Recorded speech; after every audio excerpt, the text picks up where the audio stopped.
What's up, freak bitches, wherever you may be, however you may be watching? Thank you for giving us a little bit of your time. And Jeremy, my good friend, guess what? What? One more sleep, my friend. Well, probably Well, one more sleepless night of excitement.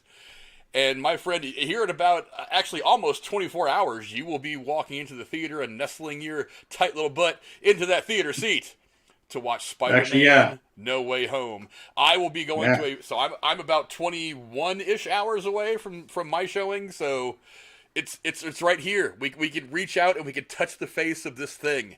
How exciting is that? That's pretty awesome. Yeah, it's 8:21. I probably will be at the theater already because I know I have reserved seats, but I'm like, this might be kind of nuts, so I might already be there in the seat, just, like a little squirrel, all bushy-eyed and ready to go. You know. Yeah, I am so very ready for this thing. And by the way, here is my hetero life mate, Jeremy Wolner, here to discuss with us some of our crazy predictions for Spider-Man No Way Home. Now, Cora will hopefully be on here in a little bit. I think she might be running a little bit behind, but she will hopefully be on here. Nonetheless, I know some of you out there, I know the Rose went and saw it today. I know some other people that went and saw it today. Please do not get spoilery in the chat. That's a douchebag move. YouTube has already been filled with spoilers. I've been trying to avoid as many of them as much as I can. I've come across a couple of them, but for the most part, I've managed to stay spoiler-free. I want to keep it that way. And I was just telling Jeremy right before we started filming, I almost went to a 4:30 showing this afternoon. And it was there, and I was like, I really want to go. And I got to my oldest son and was like, would you want to go? And he said no. And I was kind of like, you know what? That's a sign from God that I should stay home and do this prediction show without having seen it at all, just going in fresh. And so that's what we're going to do. So I'm saving my Spider-Man No Way Home cherry for tomorrow. It will be popped tomorrow at 5:30. Yeah, you're basically saving me because at this point it would have just been me who has actually no clue what's going on. Well, I mean, So, let's be honest here. Nobody has any clue what's going on. If they haven't seen the movie in the last 24 to 48 Peter hours, doesn't either. nobody knows what's going on. So Yeah. we are kind of all that meme right now. The Spider-Mans pointing at one another. We're all kind of confused right now because so many of us still have not seen the movie. But tomorrow, my Yeah. friend, tomorrow, I mean, we're we're gonna be deliverance. we're gonna be Peter Parker when he's hanging upside down. He's just like, I am so confused right now. Yeah, exactly. You're not Peter Parker. What? But look, I mean, we all have our predictions as to what's going to happen, and look, there's an infinite possibility, a number of possibilities of what's going to go down in this movie. I have contended that the biggest surprises in this movie are going to be one or two that we have just not seen coming. Like, they're not even on our radar. Like the whole Tobey Maguire, Andrew Garfield appearance thing, while not a small piece of information, is probably a good distraction from the ultimate crazy shit that is going to blow our minds out of our skulls when we walk into the scene. Yeah. I really think that we don't see the biggest thing coming. That's my guess. That's my feeling, and that the whole Toby Andrew thing is just it's not a red herring, but it's a distraction.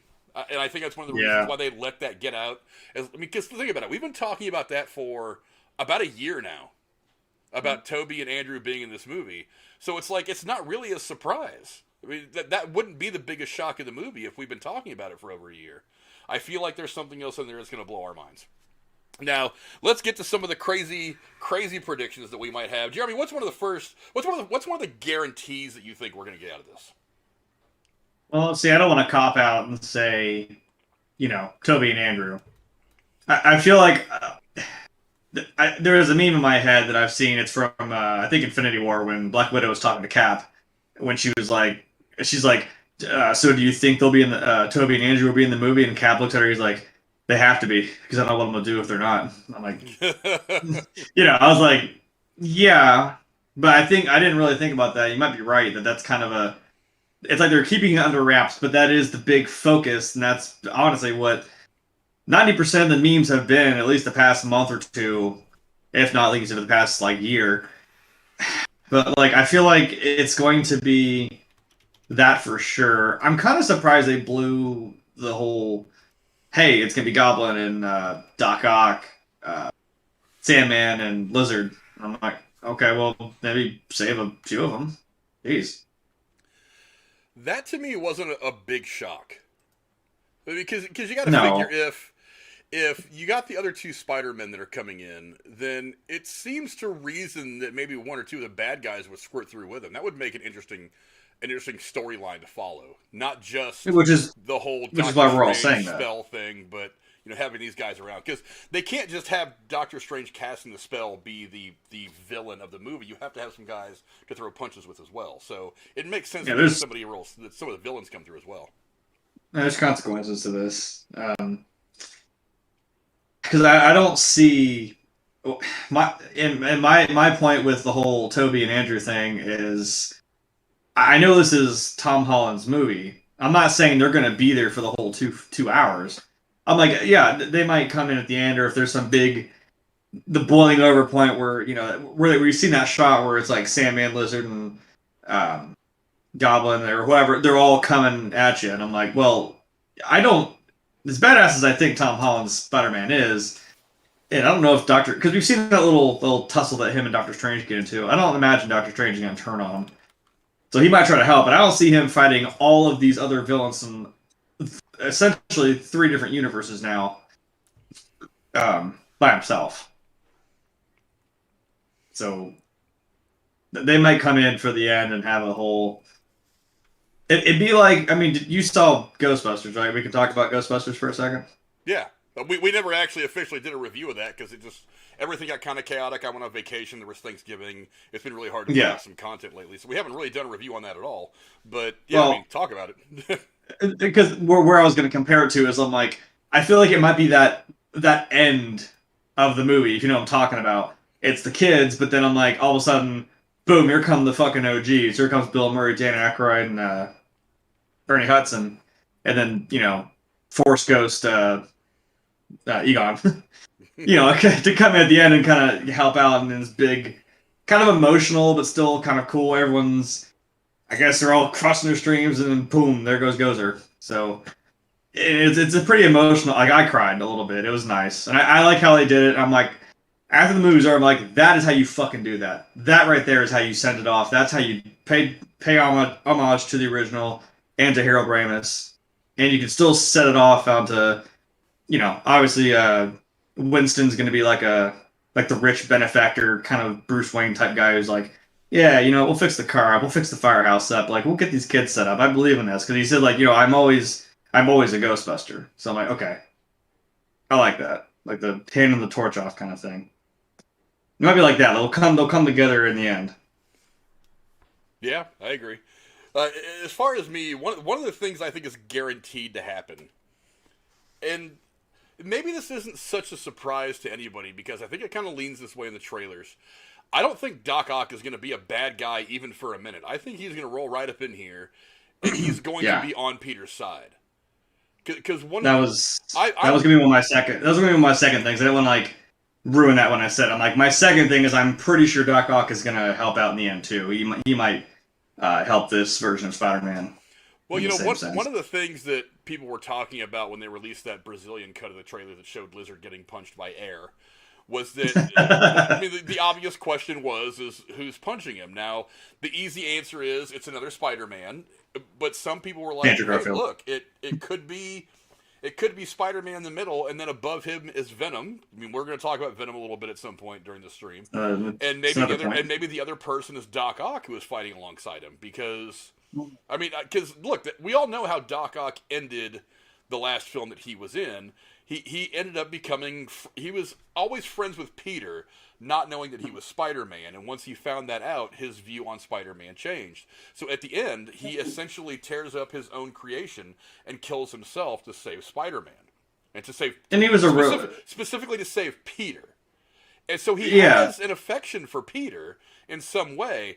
I don't think that's changed about him. I don't think the fact that it's going to be Tom Holland's version of Peter as opposed to Tobey Maguire's version of Peter, I don't think it's going to change that. I think they're fundamentally going to be the same people, and I think that Doc Ock is going to realize that. And that's going to make him more of a good guy right from the jump. I don't think...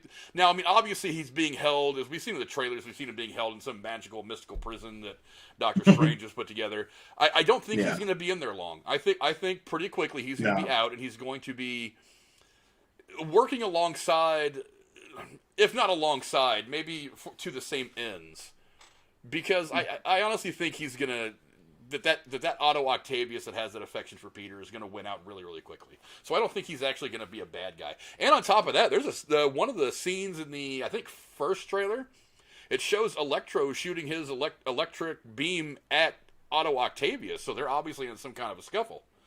And it looked like it may have been in the area of that Statue of Liberty that we've seen in the trailer. So it's entirely possible that he's going to be a good guy on on Peter Parker's side from the jump. That's kind of what I think. I don't know. What do you think? I think they're going to have, because I like that, that's the big, as they always call it, the big applause moment, the audience applause moment, when you see him come out and he's like, hello, Peter. And it's like, oh, shit. Well, he probably just saw him in the suit, and they're going to have a fight. And that's that whole, like, when he takes his mask off, he's like, hey, what the fuck? And he's like, wait, you're not Peter Parker? And he's like, what? I feel like they might have okay, hold on, what's going on kind of moment. And like I said, yeah, I think, remember, he did have that kind of kinship with Peter beforehand. And Octavius wasn't necessarily a bad guy to begin with. He was kind of a reluctant villain because of the arms that got like fused to his spinal cord. And he did overtake them in the end, where he was like, "You listen to me now." Like, and then he sunk the thing at the end of the movie. And him also being a like-minded, like scientifically minded person too. He might be trying to help him out and sort this whole mess out as well, because that might be where that part comes in with Doctor Strange saying, like, they're all coming through and I can't stop it. So, like, it's like, oh crap, this is going to boil over, and now we're going to try and pick up the pieces here. Yeah. Yeah, I agree. There's a whole lot that's going to happen in this movie that's going to blow our minds, I think. But what's one other guarantee that you think is going to happen in this movie? I see. And then I think you mentioned it, and I guess we can segue to that now. I want to believe, too, that Venom is going to come in here. Like, come in here. I mean, I almost say come in swinging, but whatever. We're doing puns. It's Spider-Man, whatever. He's going to come in swinging. And I'm not mad about that. Because, I mean, if we saw Carnage, right, the end credit scene, I'm like, oh, we're doing this? Okay. All right, I'm here for it. So, he might be trying to figure out his own thing. And he might come in. Even though, I don't know, this movie might seem crowded, but we've said that before about a couple of these Marvel movies, like, oh my god, this seems kind of crowded, but we figured it out still, so. Yeah, Marvel's been very, very good about putting a lot of characters in there and giving them each, like, one scene or two scenes to really shine and kind of carry that one part of the movie forward to the next. And this movie is awfully packed. I mean, this is so much more than Avengers packed. I mean, this is like Endgame, Infinity War packed. I mean, there's so many movies, so many characters in this movie. Are we gonna have Wong come in like, what, you want more? I mean, if that's a cameo, I'm totally fine. Look, I agree, and and also kind of right in line with one of my guarantees, that Venom's going to be in this movie somehow. I originally thought, after seeing the post-credit scene to Venom, when whatever the hell happens, and he ends up in the same universe, he sees Peter Parker being outed on TV as Spider-Man, I really thought there would probably be some kind of a post-credit scene, because I didn't know if everything already going on in this movie, the two other Spider-Mans, the whatever, I didn't know that bringing Venom, that there was going to be room to bring Venom and Spider-Man together in a way where you were going to be able to really flesh it out enough and make it complete enough to where it wasn't some like one or two quick scenes of them fighting. I didn't know if you're going to be able to do that. I'm starting to change my mind on that a bit. Well, I like that this is how they wanted to bring him in, because we talked about that when the first Venom movie came out, that this was its own thing. I think it was under Sony, maybe. Yeah. Because there's always been this, as we all know, this has always been a back and forth with Sony and Marvel with Spider-Man. Because I'm like, well, he's kind of Sony's, but it's also like, but he's Marvel, and it's a whole, but that's why PlayStation gets exclusives. Fuck yourselves. Anyway. Yeah, I really thought that he would probably be in a post-credit scene. Now I'm not entirely sure. I feel like he probably comes in towards the end of the movie. I don't think he's going to be a major part of the movie. I don't think he's going to be that. I'm just saying that we were talking about that, and we're like, at that time it was like, no, this is its own thing. Tom Hardy's Venom is its own thing. It's not a thing within the MCU. And I'm like, yeah, but now this whole phase now is this whole multiverse thing exploding in our faces, and I'm like, that is the clever way to do that. That's how we roll that in there. Just be like, okay, now we can kind of be like, oh yeah, all right, well he can be part of the MCU now, and the whole universe imploding on itself now is kind of a good segue to get him in here. Yeah, I'm thinking that Venom is probably going to pop in towards the end of the movie.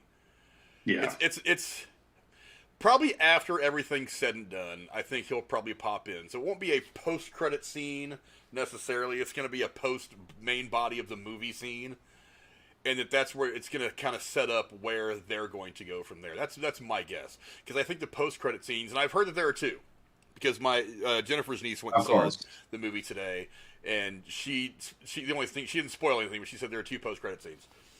So I would imagine that one. I mean, what are they going to be? Who knows? That's like, I feel like one of them is going to be Spider-Man specific. I feel like the other one's probably going to lead into Doctor Strange, which brings me to this question: did you see the leaked Doctor Strange trailer? No, and I knew I was forgetting something because I wasn't sure if I wanted to do that because I saw you talking about it.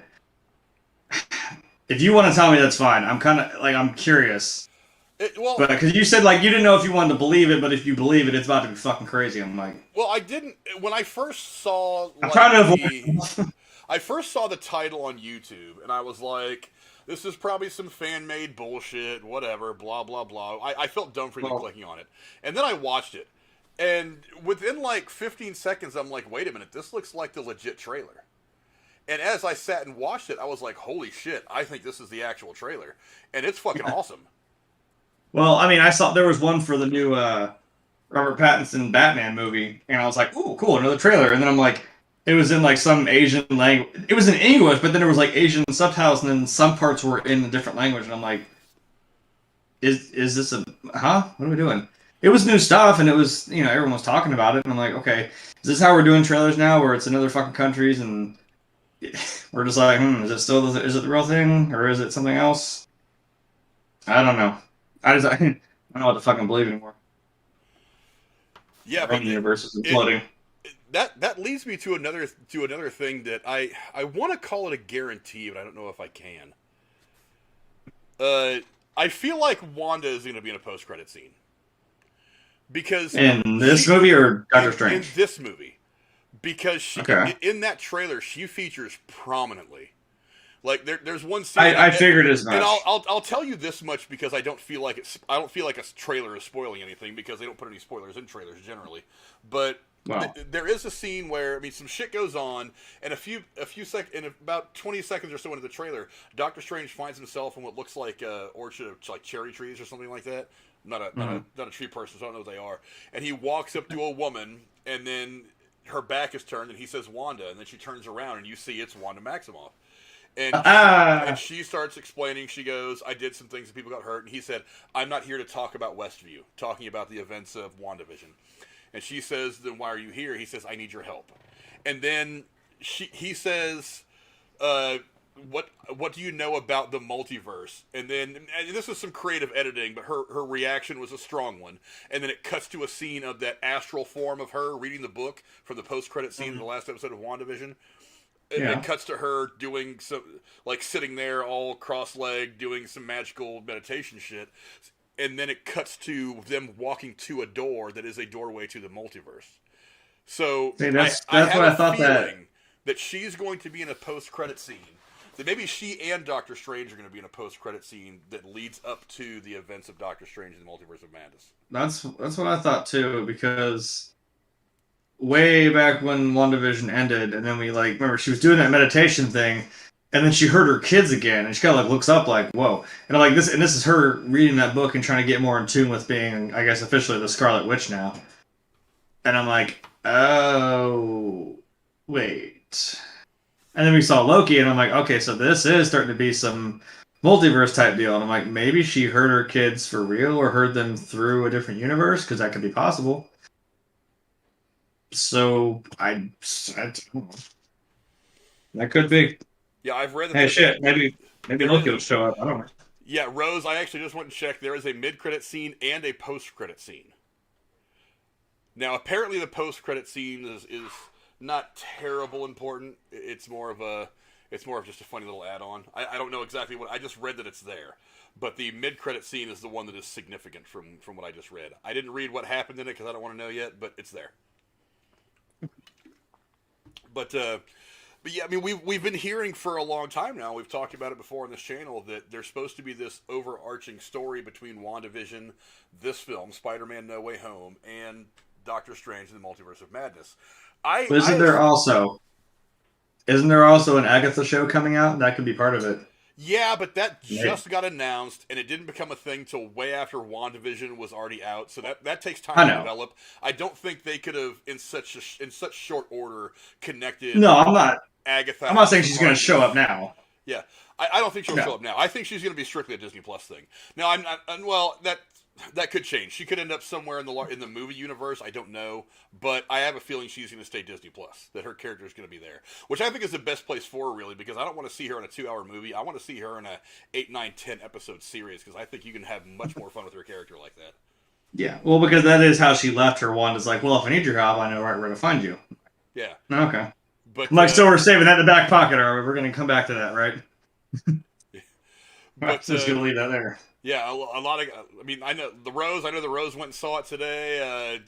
MK3 Kratos, he went and saw it. Yeah, I know a bunch of people have gone to see it, and thankfully nobody's spoiled anything for me yet. Like I said, I have come across a few, but they're not really anything that I didn't already kind of know was coming.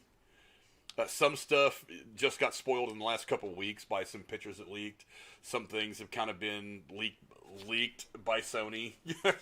I mean, at least I think they were leaked. Nothing's leaked anymore. You know that.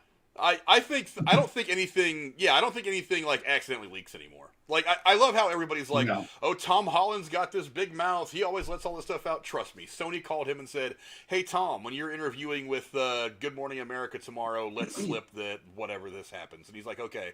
And then he goes out there. He's like, oh, blah, blah, blah. Oh, no, I did it again. And then acts like it was a big deal, and it's really not. I think all that shit's bullshit. That or they call him up and they're like, if you open your mouth again, we're going to execute you. Yeah, that's Hell to the mouse. Hell to the mouse. Like, you know what I mean? I don't know what they do. The other end of the spectrum could also be true. Yeah. Because, I mean, there was that little clip of, I mean, I found it on TikTok, so fucking take that for what it's worth. It was Tom Holland, Zendaya, and guy that plays Ned. They're all watching a laptop. They're watching the trailer. And, like, Tom starts saying, he's like, where's the... And he stops. And, like, Zendaya even kind of went, like, oh. And then, like, Tom, like, scratches his neck, like, oh, shit. And someone's like, oh, his shot collar went off. They're behind the camera, like, stop. He got a text. I'm like, I don't know. He said, like, where's the, and he stopped talking. And we're like, where's the what? Where's the what, Tom? Where's what? He got a text from Bob Chapek, all caps, exclamation point, shut the fuck up. Tom. Shut up, exclamation point, exclamation point. Right. He was like, oh, sorry, Bob. Sorry, boss. But, right. Yeah. Now, there is one more... I had this in my head that this was going to happen. I've heard that it does, but I don't know who. I think there's going to be a very, very serious, very important death happening in this movie. You said... well, hold on. Ah, fuck. What did I say? Damn, I should have wrote this down. You said a crazy thing. I was like, someone's going to die. We're gonna get to that in a minute. Well, yeah, someone's going to die. My crazy thing will fuck you up. My way outside the box crazy thing the outrageous prediction will probably fuck you up. Well, it's something I've been thinking about. It's something I've been thinking about since the first movie, but I'll get to that in just a second.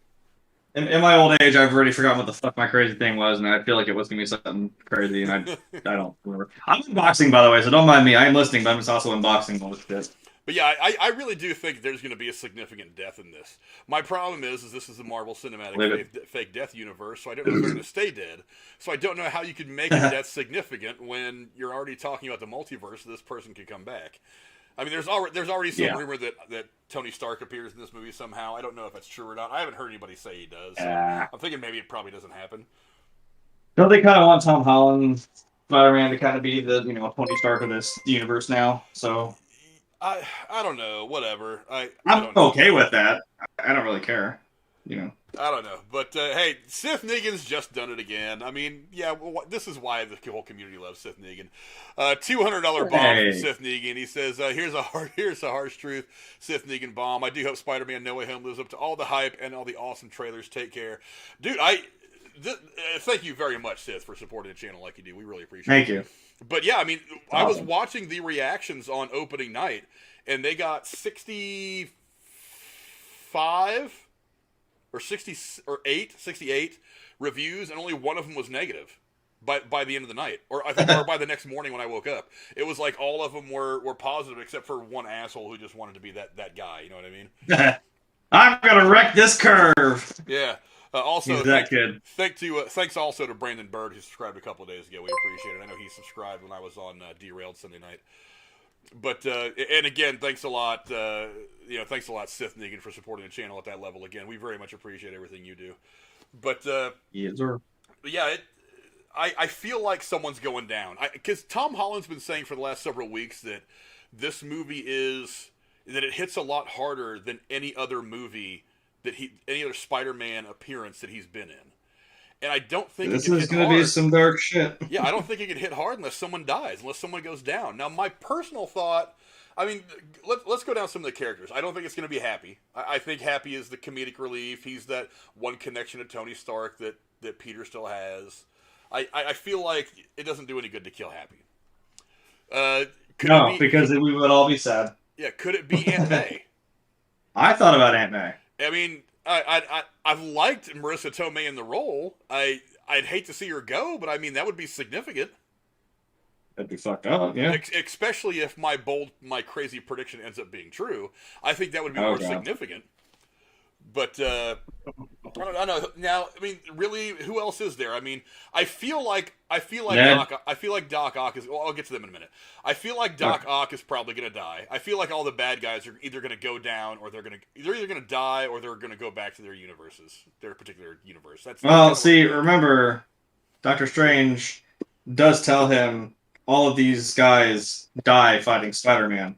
So I feel like now my only thing with that is, if we've seen the Mobius trailers, right? Let's just bring that in.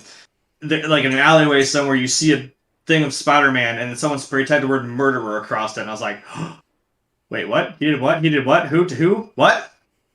And this might be a whole like Mysterio thing where it's like, there's what really happened, but then there's like I like that there's the what we know within the universe of these superheroes what happened, but then there's like the public, what they perceive this person to be, or what they see happen, or from their end it's something different. You know what I mean? So they're like, oh, Spider-Man's a murderer now. I'm like, oh, damn.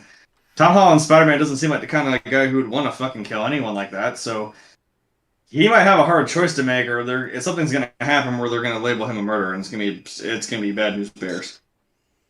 Yeah. So that's just me being observant. I wonder, does Doc Ock sacrifice himself to either kill all the other bad guys again? Again, I mean, there's a precedent for him doing exactly that to protect Peter. Oh yeah. No, I'm okay with that. And I don't see him being entirely, thinking differently about this version of Peter than he does the version of Peter that he knows from the other film. So see, I feel like this Peter and him might spark up a little friendship over the movie, and then he's still gonna be like hella sad that he just killed himself to save him, in this universe as well. Like, that's some deep shit. Yeah, but after that, it gets to his two friends, MJ and Ned. And I know what I've heard. I don't know that it's true. I know what I've heard. I see. I think Rachel said MJ. I was like, that seems too obvious. Yeah, but I don't know. I don't think it's just going to be a death that hits us. I think it's a death that hits Peter. And if you think about it, there's really only three people that would hit Peter that hard. It would be Aunt May, Ned, or MJ. There's only three deaths that would hit him that hard, because he's already dealt with Tony Stark's death. So, and Wandy in the chat said he just watched Spider-Man. He loved it. He said it's Tom Holland's best performance yet. I've heard nothing bad about this movie. That one bad review that I heard about on Rotten Tomatoes, I haven't even read the review. It's just somebody mentioned it, and I was like, oh, it's still at like 98 or 99% or some shit like that. But well, somebody had to be that dick. Yeah, MK3 Kratos says Willem Dafoe actually said in an interview that he would only play Green Goblin at 66 years old if he could do the stunts. If he was allowed to do his own stunts and fight scenes. And that man is no fucking joke. They had a thing that was him on the premiere in 2002 on the red carpet from the first Spider-Man, and then like him now in 2021. I'm like, that man has not aged a fucking day. Holy shit. Yeah. Like, tell me what you do and how you do it. I finally got this fucking thing open. I'm sorry if anybody's been worrying about me this whole time. I don't know how to fucking do this dumb shit. I mean, that was worth it. Sorry. Yeah, but Yeah, no, I love that man. He is no joke. I do feel like it's probably a little too obvious to be MJ, because I feel like since we've already got that clip in the trailer of her falling from the scaffolding, that maybe that's I'm like, wow, haven't seen that before. Yeah. I feel like that's probably Next. telegraphing it. So I feel like it's probably somebody else. I got to be honest, it only leaves Ned. I don't think it would. I don't think it would be Aunt May. I don't think it would be Aunt May. I don't think it would be Aunt May. That doesn't make much sense to me. For one, she's not a. While she's an important character, she's not one of the primary characters. She's kind of a background character. I think the Aunt May and the Tobey Maguire Spider-Man films was probably more important to that movie, to that franchise, than Marissa Tomei has really been to this one. Not that I haven't loved Marissa Tomei. I remember my crazy thing. I'm sorry, go on. I remember now. Good. Not that she's not important. You're right. But I don't think that she carries the same weight that the lady that played Aunt May and the Tobey Maguire stuff did. I'm sorry, I'm drawing a blank on her name right now. I can't believe I'm such an asshole. Tobey Maguire's Aunt May? Oh, jeez, what's her name? Yeah. Shit. I feel bad because I don't remember what her name was now. I feel like I should look it up just so I can name her, you know what I mean? I can look it up real fast. I'm on my phone already. Yeah, my phone's just sitting here. Usually. Spider-Man 2. Cast. Rosemary Harris. Yes, that's it. You see, I put Spider-Man 2 and it brought up Far From Home, so... I just put Aunt May, and I was like, well, there's comic book, there's Marissa Tomei, there she is, you know. But, I feel like she was way more important to that franchise than Marissa Tomei has been to this one. So I don't think that one would hit as hard. It would probably hit Peter, to be sure, but I don't think it would hit as hard. But, let's move on to the things that we don't think are going to happen. What are a couple of things that you don't think are going to happen in this movie? This is kind of a weird general thing, but I feel like this isn't going to be resolved in one movie. Or something like something's. I mean, obviously, there's always got to be something else. There's always got to be some little hook to keep you going. Because this isn't really. This whole phase, this whole arc is kind of still getting set up, kind of in the beginning stages. So I'm like, I don't think this is all just going to get tied up with a nice little bow and be done, and we're all sent back home to do whatever we do.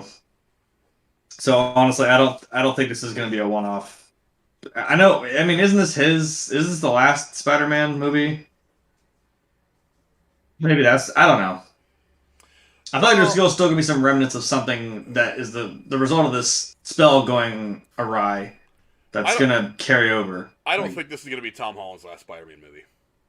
I don't think he's just going to go away. This is the whole send-off. It'd be more telegraphed if it was. Furthermore, and I'm going to go way out on a big limb here, I don't think it's the last MCU movie he's going to be in.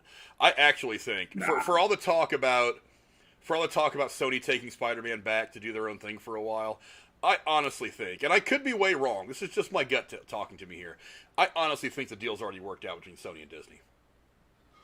I really do. I think that Disney would make a lot more money if they brought Spider-Man back home permanently and just said, we're doing Spider-Man now, we don't need Disney anymore. I think that's the movie. Bring him back home. Yeah, I think they would certainly make more money, but I think that they've probably decided, along with Disney, like, you know what? We're both going to make a good chunk of change by keeping him around. And I don't think they're ready to announce it yet. I think they kind of want to build the drama because, let's face it, they're entertainers. It's what they do. But I honestly think that either a deal is done to keep him in the MCU, involved in the MCU long term, or it's really, really close to being done. That's my gut. I mean, I could be way wrong. Maybe after this movie's over, Tom Holland's dead on the ground, and they're just like, okay, everybody, and then Mickey Mouse is walking off into the sunset with his mask, and he's like, all right, whatever. Or maybe maybe Tom Holland comes out in a couple weeks and goes, okay, I'm done. See ya.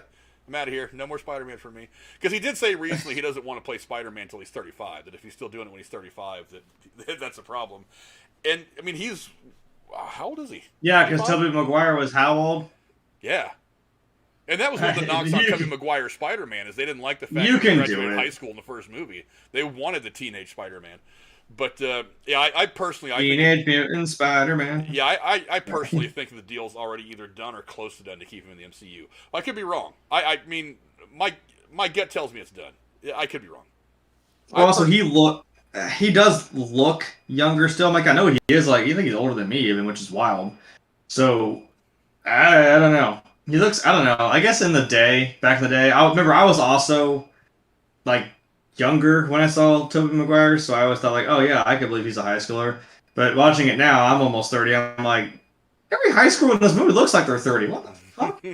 You can't tell me. No, shut up. Well, Even for 2002, you can't tell me that. That guy that played Flash Thompson in the first Tobey Maguire Spider-Man movie looked like he was That's 40.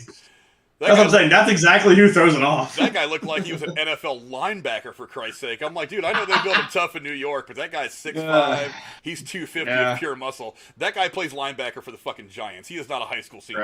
Right. Like, yeah. Fuck. He probably would say, yeah, I wouldn't want to fight me either. Like, yeah, I wouldn't, dude. Shit. Well, it's like, yeah, I mean, you tackle wide receivers in the NFL for a living, for Christ's sake. Of course I wouldn't want to fight you.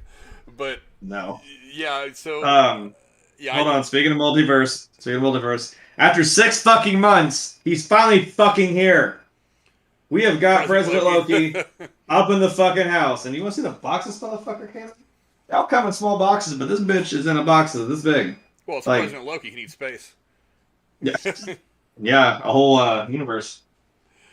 That's finally here. Sorry, I had to at least show that one. That's going on the shelf somewhere. Don't mind that. Yeah, Jennifer says if MJ dies, she's walking out of the theater. Well, she's gonna owe me for a movie ticket then. Well, I mean, you did win. She did win a movie ticket from you, right? So she's won a couple, but I take her to so many movies. I just call it, whatever. But like, cool. I'll see you out there. I'll tell you what happens. Yeah, going back to the chat. What's up, Mikkel? Happy birthday to you, my good friend. Let's see. Kratos in here. Sith Negan is in here. Thanks again for the big dono. We appreciate it. The Rose. Let's see. Kratos says Tom Holland opened his mouth about a possible 4th Spider-Man movie. I think he's got to be around for at least a couple of more. I mean, I don't see him just some capacity. Yes, I don't see him just stopping. I really feel like Sony is like the last 2 Spider-Mans just kind of abruptly stopped. They didn't end on very good notes. Spider-Man 3 was not that great of a movie. The Amazing Spider-Man 2 wasn't well received at all. I think that whenever Tom Holland's time as Spider-Man is done, that Sony really wants to have a completion of his story, rather than just saying, "Okay, we're gonna reboot it again," because that would just kind of piss her off. Yeah. Okay. We got to put this goddamn character to bed at least for now until we reboot it again in like another 20 years. Rose says, "Do you guys think there's some connection to why the word home has been in every title in the current trilogy?" I think it's a theme. I don't. That was just a fun joke. I don't know that it's a deeper meaning. I mean, Homecoming had kind of a meaning because for one, the Homecoming dance was a big part of what was going on for the character in the back. Well, Far From Home, he was literally in the fucking different country. Yeah, but also Homecoming was kind of talked about as kind of being like him rejoining the larger Marvel universe and not being out on his own again. As far as Far From Home, I mean, he was in Europe. He was a long way away from New York, so maybe it's just a play on words. And then No Way Home, I mean, this whole multiverse thing. Yeah, I don't know how No Way Home relates to the events of the movie yet until about this time tomorrow. So, like I said, the best guess is this is No Way Home. As far as some deeper meaning, I mean, it's hard for me to know for this movie specifically. I think it's just something they do for the titles. It's just a play on words. Rose says, "You think there'll be another one in 2023 or 24? Yeah, that sounds about right. Yeah. Yeah. For sure. Sith Negan says, "I think a Spider-Man Venom crossover team-up movie would be cool." I think that's where it's going. I honestly think that's where it's going. So. There's precedence for this in the comic books. I don't know exactly how it goes, but there's precedence for it in the comic books. Even if there wasn't precedent for it in the comic books, the 2 Venom movies have been great. The first one was a big surprise. A lot of people thought that it would be hard to do Venom without having him fight Spider-Man. They did a great job. They also did a fantastic job with the second movie, in large part because the Cletus Cassidy character played by Woody Harrelson was so fucking good. But yes. So that movie did gangbusters. It's now time to put them together, I think, and obviously they're doing it. That's why you have the post-credit scene in Venom: There Will Be Carnage. They're putting these 2 guys together. Now, I have a feeling they're not going to be friends at first. I have a feeling the next time we see obviously Venom's going to be in this movie in some capacity. We don't really know how yet. I don't know how yet anyway. But I don't think that their entire interaction is going to happen in this movie. I think the next movie is probably going to be a lot of Venom v. Peter. fleshing that stuff out, and there's probably going to be something bigger that happens over the course of the movie that they both realize that they're fighting over stupid shit, and they need to team up to make sure they protect the greater the greater good, as it were. What's up, you Alex? just see What's up, Alex? You just see, Man, love you guys. What's going on? oh, so you just see Topher Grace come by, and they're like, all right, we're gonna kick that kid's ass. You know what? Nobody's talked about him. I mean, why not have a Topher Grace walk across the screen at some point? Because there's a reason why we don't. You just said Spider-Man 3 sucked. Now, damn it, I want his landlord to be there. Just poke his head in like, rent? Rent? That's one of the big jokes. No, they'll all three be there, and he'll be like around the corner like, ooh, triple rent. Like, I love those memes of that guy. Sith, don't ask that question. I think that's a spoiler. Sith says, do you see any teases or Easter eggs of Morbius and or Kraven the Hunter in this movie? That's a bit of a spoiler. I don't spoil that just yet. I have a feeling that there's going to be some allusion to that. I don't think it's going to be a full-on like mention, but I mean, look, Morbius is close. It's in the can. It's been done for, I don't know, it feels like 30 years now. It's also been released recently that Venom is in Morbius in some capacity. We don't yet know how. We're not too speculating about that yet because we're still, getting ready to go balls deep into the Spider-Man movie. So, but yeah. What about the Sinister Six? Because we have Doc Ock in here. I gotta be honest, I don't think they're going to go that route. I think this movie is going to be the closest we really get to Sinister Six. Okay. Because I'm like, with him being a good guy, I'm like, I don't know if we're just going to, heel turn again and be like, all right, well, now here's the Sinister Six. No, I feel like this is the closest we're going to get to Sinister Six. Damn. That was kind of my, that was my next thing where I think it won't happen, but I was like, it'd be kind of cool if it did. But I was thinking like, Matthew McConaughey, like, it'd be a lot cooler if he did. Oh yeah, absolutely. I don't know, because you totally cock teased us at the end of that fucking Andrew Garfield movie. I'm like, hey, there it is. Guess what? It's not gonna happen. I'm like, motherfucker. I was so ready for it. Yeah, MK Kratos. Although this could be some Days of Future Past bullshit, and this is a movie to fix everything. We're like, hey, remember that?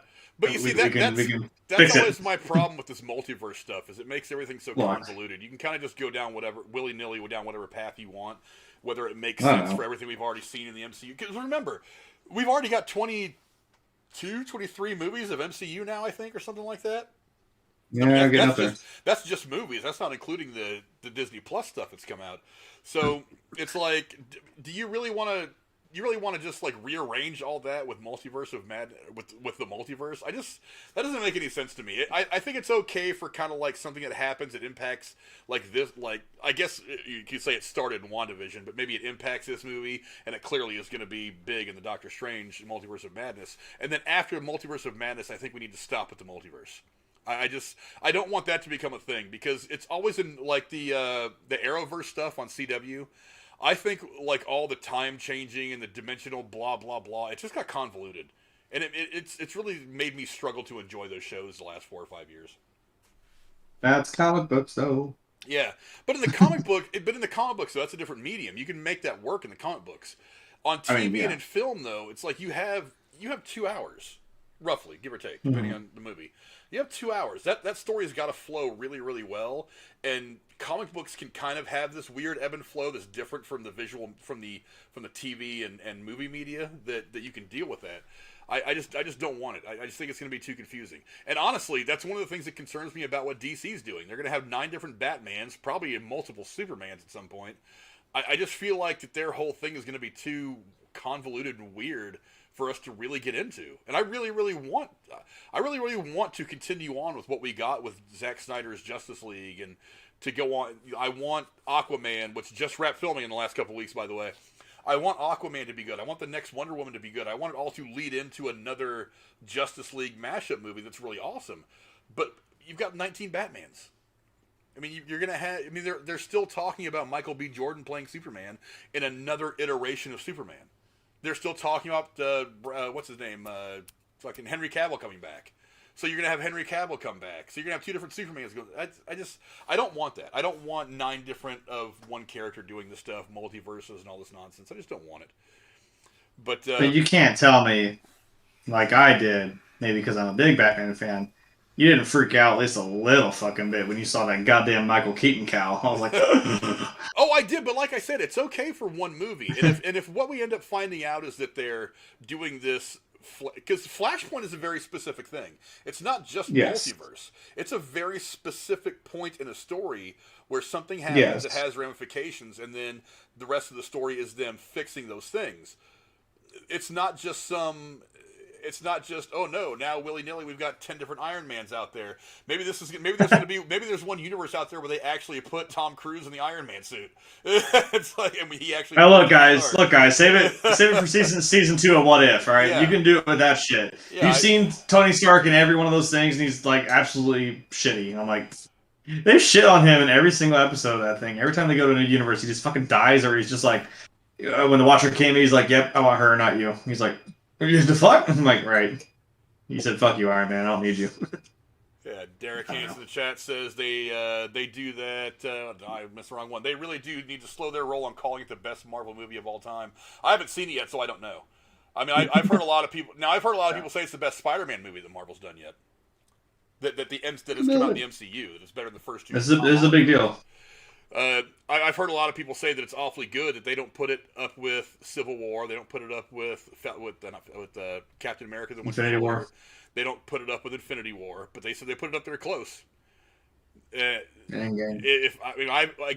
still, now 19 or so hours away from seeing it, so I don't know yet. We're gonna see. But see, the Rose says, I have a feeling I know who the villain will be in the next movie after what I saw today, but I'll save that comment for tomorrow night. Just wait a minute. Save it for tomorrow night. Hey, again, that reminds me. Tomorrow night's spoiler stream is going to be way later than I usually do it.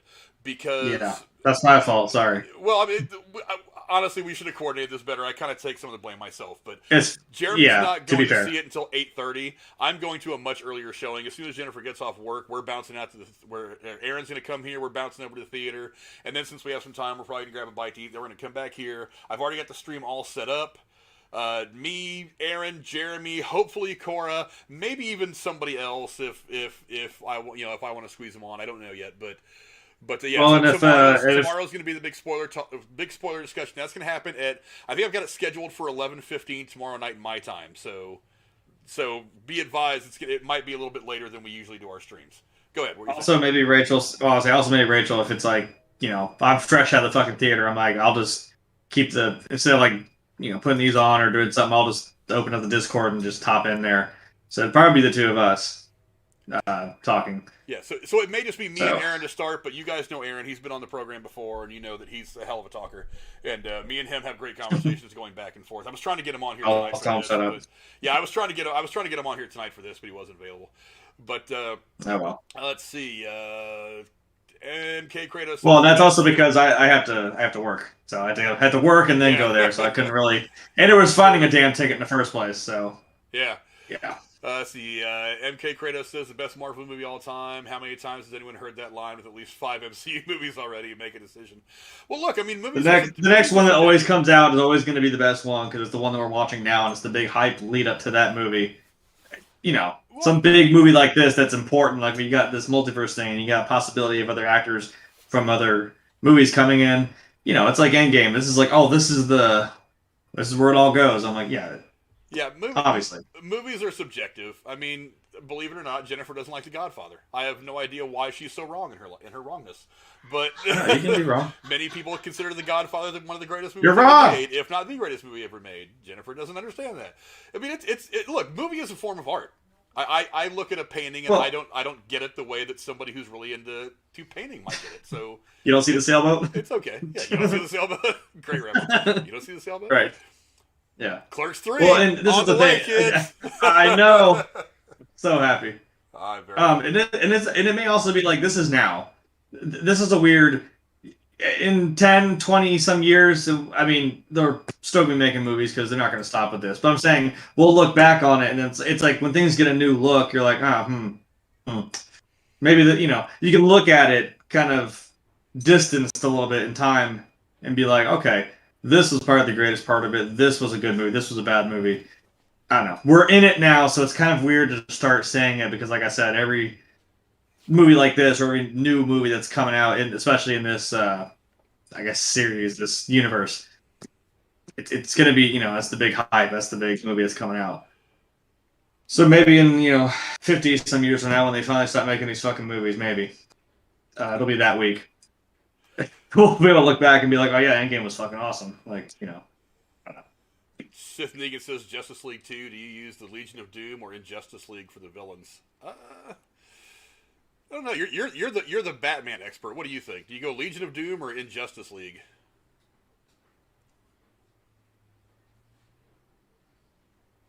I would say I want to say Injustice League first because I feel like Legion of Doom is a little bit. Well, I don't know because we had that one scene right where Slade Wilson goes up to Lex Luthor, right, and he's like, "Oh, I'm putting together my own thing." I was like, "Wait," I was like, "Wait, what? You're doing what?" You know. I personally like the idea of Injustice League better than Legion of Doom. Legion of Doom I thought worked really great for like the early '80s cartoon stuff that I grew up. Yeah, and like I remember the cartoon. I thought that was cool. Like, I that was sweet. Yeah, However, I think the fact that the DC movies have this dark tone, especially compared to the Marvel stuff, which I really dig about them. By the way, I think that's a great way to do it. You've seen my aesthetic. Yeah, I really think that Injustice League is probably the best way to go for that. That's my guess. That would clash well with the Justice League, to be honest. Like until you expand that Justice League maybe to something else, or you get a wider scope of. I mean, I'm look. I think I mentioned this before, right? Where this is like being a DC fan is like being a Cleveland Browns fan of fucking superhero movies. I'm like, I just hope for it, but I'm like, I'm not gonna be disappointed because, well, whatever. But if you make this scope big enough to like an Endgame type level, then you can start bringing shit in like the Legion of Doom and make a bigger, good guys, bad guys kind of thing. I don't know. Yeah, Derek Hayes says he's literally have to go off the grid until he sees it. Yeah, I've been doing that too. I've been avoiding YouTube for most of the last couple of days. I mean, yeah. I obviously had to accept the streams and all that, but I've been trying to stick to the stuff that I subscribe to, my gun channels and some stuff like that. Yeah, I've been watching the Call of Duty stuff for Vanguard. I've been watching nothing else. Like I'm trying to stay away from it. That's the Sith Negan says until another Marvel movie beats Avengers Endgame's all-time box office record, that will remain the best Marvel movie of all time. Yeah, but I mean, box office does not a good movie make. I mean, I've said 100 times, Avatar is one of the most overrated fucking films I've ever seen. It's a good movie. Yes. It's a beautiful movie, for sure. It's way Yes. overrated, and that made $1 bajillion. So, I mean, but yeah, I mean, it's part of it. But hey, James Cameron is laughing in his like gold diamond rimmed crusted bathtub, jerking off with a fucking $100 bill. Yeah, you know what I mean? Like his pockets ain't. I know. So like, I don't know. The Rose. If you beat your own record, great. Yeah, good for you, man. The Rose offering his services for tomorrow. Maybe I don't know. I'll figure that all out tomorrow. TSS2, what's going on, my man? Says, what's up, Frank? Good luck this week in our fantasy football semifinals matchup. Yeah, we're in the playoffs. Let's see. It's me and him, and I forget who off the top of my head. I don't have it sitting in front of me. But yeah, we're into the fantasy playoffs. Look, I said it in my division that my only real competition was going to be TSS2. I finished 9-4. He finished 8-5. One game behind me. So I called it right from the very beginning. But yeah, and look, I don't know if you've noticed, TSS. I've got 4 of my starters are questionable with injuries, and I've got 3 or 4 players that are on the COVID list now. So I'm gonna be. It's gonna be a tight game this weekend for us, and I'm very, very worried about my stats. But it'll all work out in the end, one way or the other. It's been a fun year for the Derailed Fantasy Football League, is all I'm gonna say. So one way or another, I think it's all gonna be good. Derek Hant says he bet a coworker $100 that Spider-Man would not beat Endgame at the box office. Oh, there's no way. And that we could get into that now. It's something I know that I want to talk about is the box office. It came out a couple of days ago that China is not letting the movie release because of some political stuff. We're going to be boycotting Chinese Olympics. Blah blah blah. China's a big market that makes a lot of money. I mean, I've been saying for a long time now that I don't think we were going to see $1 billion movie for a while. Not because the movies weren't going to be good and not be worth it, but because there's still a lot of people out there that are a little afraid to go out and walk into a movie theater full of people with this COVID thing still being out there. And I understand. I don't blame them for being a little worried about that. But I mean, I'm looking at this movie and I'm like, it could get $1 billion. I mean, it's not going to break Endgame's record. It's not going to get past Endgame, Avatar. It's not going to get to that 2 point whatever billion. But $1 billion's not. It's not out of the realm of possibility for this movie, even without China. There's going to be a lot of people. Like, look, Jeremy, I know that you and I are going to go see this movie at least 2 or 3 times in theaters. I definitely want to see it again for sure. I mean, because that's generally how we do with the Marvel movies. Is you go once just to get the experience, and then you have to go back again because Marvel's so good about putting all these little things in the background, hiding little things and pieces of dialogue that you may not catch the first time, things like that. Yeah, I think I went to see Endgame like twice. I think actually. So I went and saw Endgame 3 or 4 times. So, you're right. I know. I know I went more than once. I mean, I would imagine I'm going twice this weekend to see it. I'll probably go tomorrow night with Jennifer and Aaron, and I think maybe Sunday I'll take my kids to go see it. So I may go 2 times in the first 2 or 3 days. Right. But Sith Negan says, "Are you going to mention the Sonic the Hedgehog 2 movie trailer? It looks good." I mean, I still haven't seen the first Sonic. I mean, there was so much. There was so much. You know what? I'll sit down and watch it eventually because look, there was just so much negativity around the CGI, how he looked, blah blah blah. That I kind of just he looked better. I don't want to. I lost interest in it after all that bullshit. And for one, I wasn't the biggest Sonic the Hedgehog video game fan anyway. I played it here and there. It was fun, but it wasn't really one of my games. You know. That might fuck you up then because I'm not like a huge fan of Sonic, but I played it too back in the day. I haven't played it since, but beside the point. There are some things in there. It's kind of like if you play the games, you kind of understand it. And I was a little lost, not like lost, but I get what was going on, but the little Easter egg shit, I was like I didn't catch quite everything. My buddy who I went with loves Sonic, and he was every single thing, just boom boom boom, hit him left and right. He caught every single bit of it. And I caught the memes where they had Sonic the Hedgehog, which was hilarious. That the crazy old man who thinks he saw this little blue alien, he pulled a picture and it was the Sonic picture. I'm like, God damn it. That's a funny tie-in. Yeah. But I don't know. I'm excited for it. And the other problem with that is that was actually the last movie I saw right before COVID fucked everything. We were able to go to the theater, watch it, and then it was done. I'm like, well, that's awkward. So that may not have helped.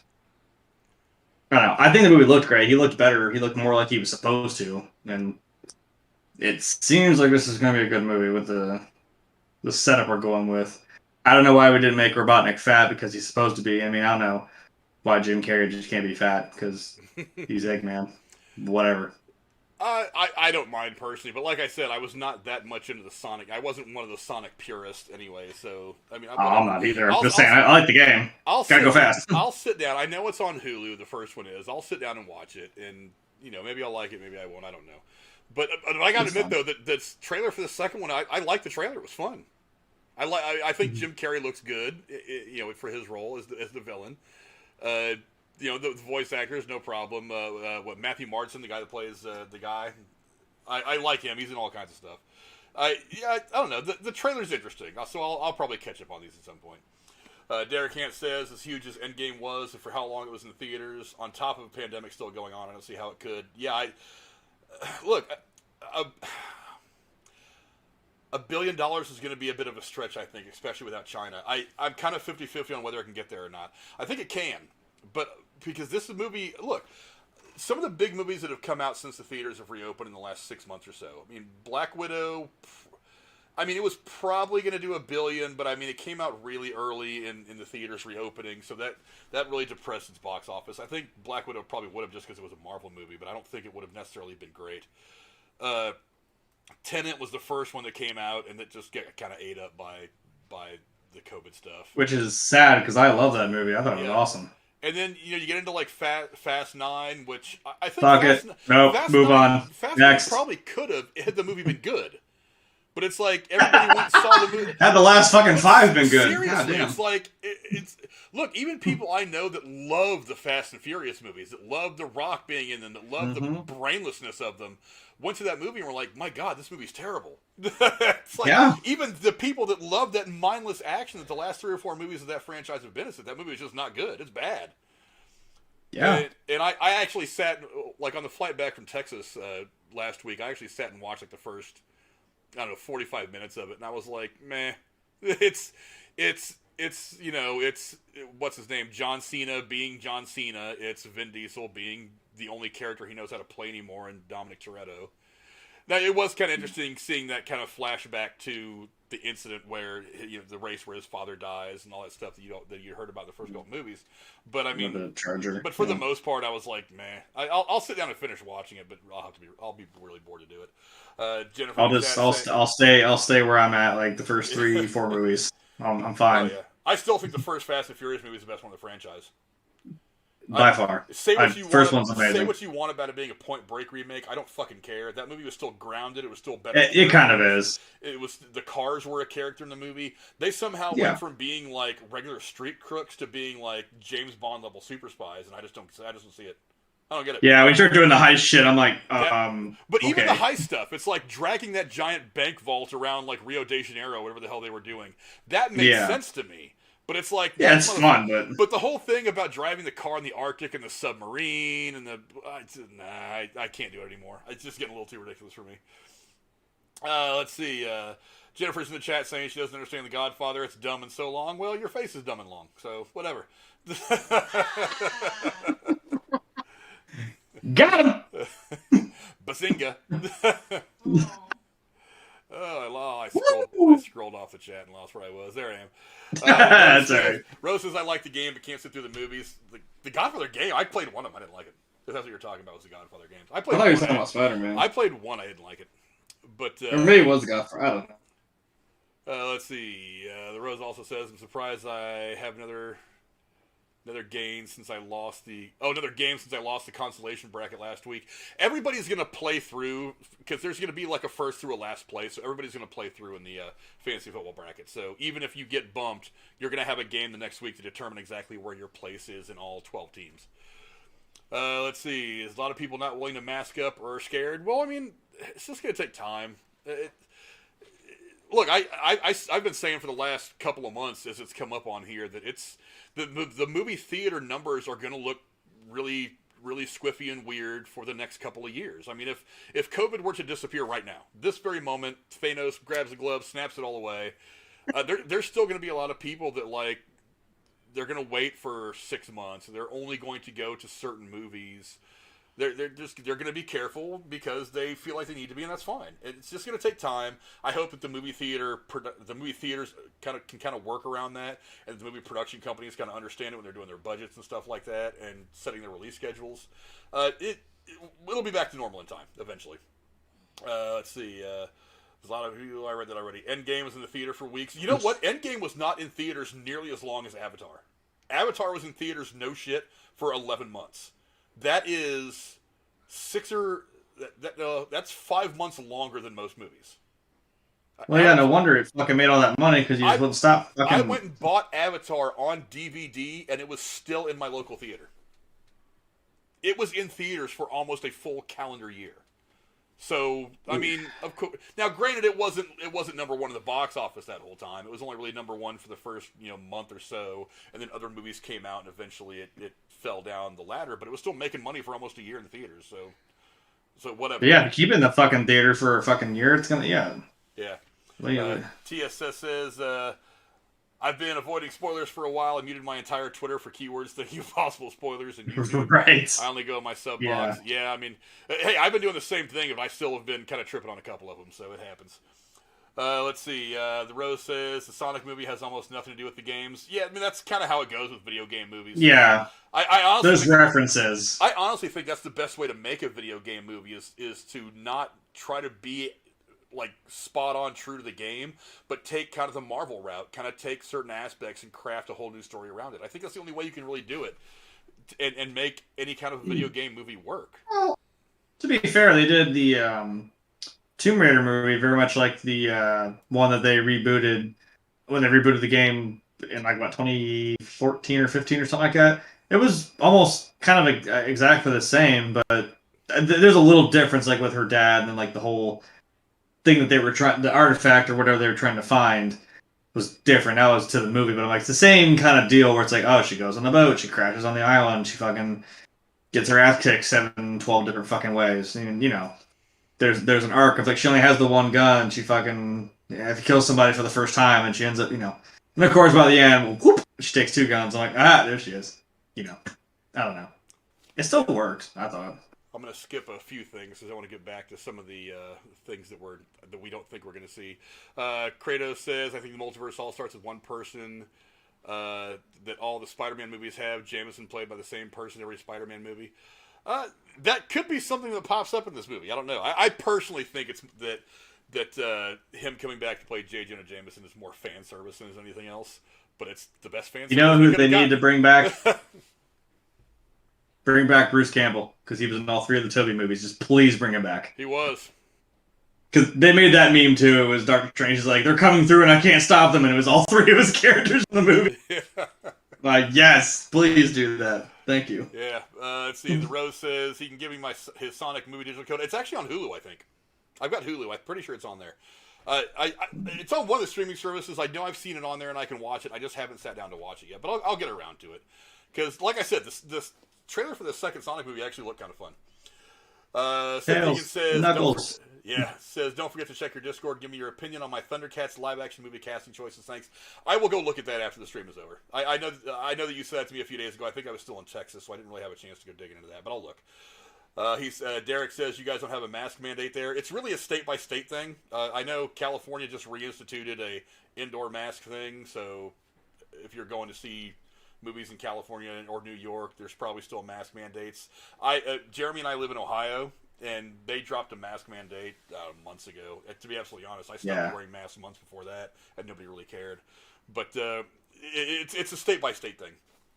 I wear it to keep my face warm at work because I work in a warehouse. It is kind of nice. It is kind of nice when it's cold out. We've been kind of fortunate. It's been a little warm the last year or so. I'm moving on equipment. There's air moving past me, and it's cold as shit in there. So I put it on to keep myself warm. But let's see some other stuff. More about mask mandates. Kratos says Cardi B was in Fast 9. There's your answer on why it sucked. Yeah. Yeah, that's why I said. That's why I said truth. That's the real truth right there. Cardi B is not my favorite. TSS2 says Tenet was good, but I'm going to be honest with one of these. It's one of those films where I understand people getting confused because if you don't pay attention, then it seems like the film it's just crazy. That's what I thought about Inception. That movie, I think people just pass it off because I don't get it. I'm like, are you even trying? Come on, maybe as a movie person, it was like just dream and a dream and a dream and a dream. Yes. Once you get to that 9th dream, I'm like, wait a minute, what the fuck's going on here? And I'm trying to figure out what dream we're in before I try to figure out what the hell they're even doing in the movie. Well, it's just you're going deeper and deeper to kind of cover their tracks. That was really the only point. And then they had to kick themselves back up the ladder to get back out. That's kind of the whole point. What they're trying to do is just subconsciously plant an idea into someone's mind that's like, hey, take over your dad's company. It's like, what? You know. But yeah, I don't know. It's just weird.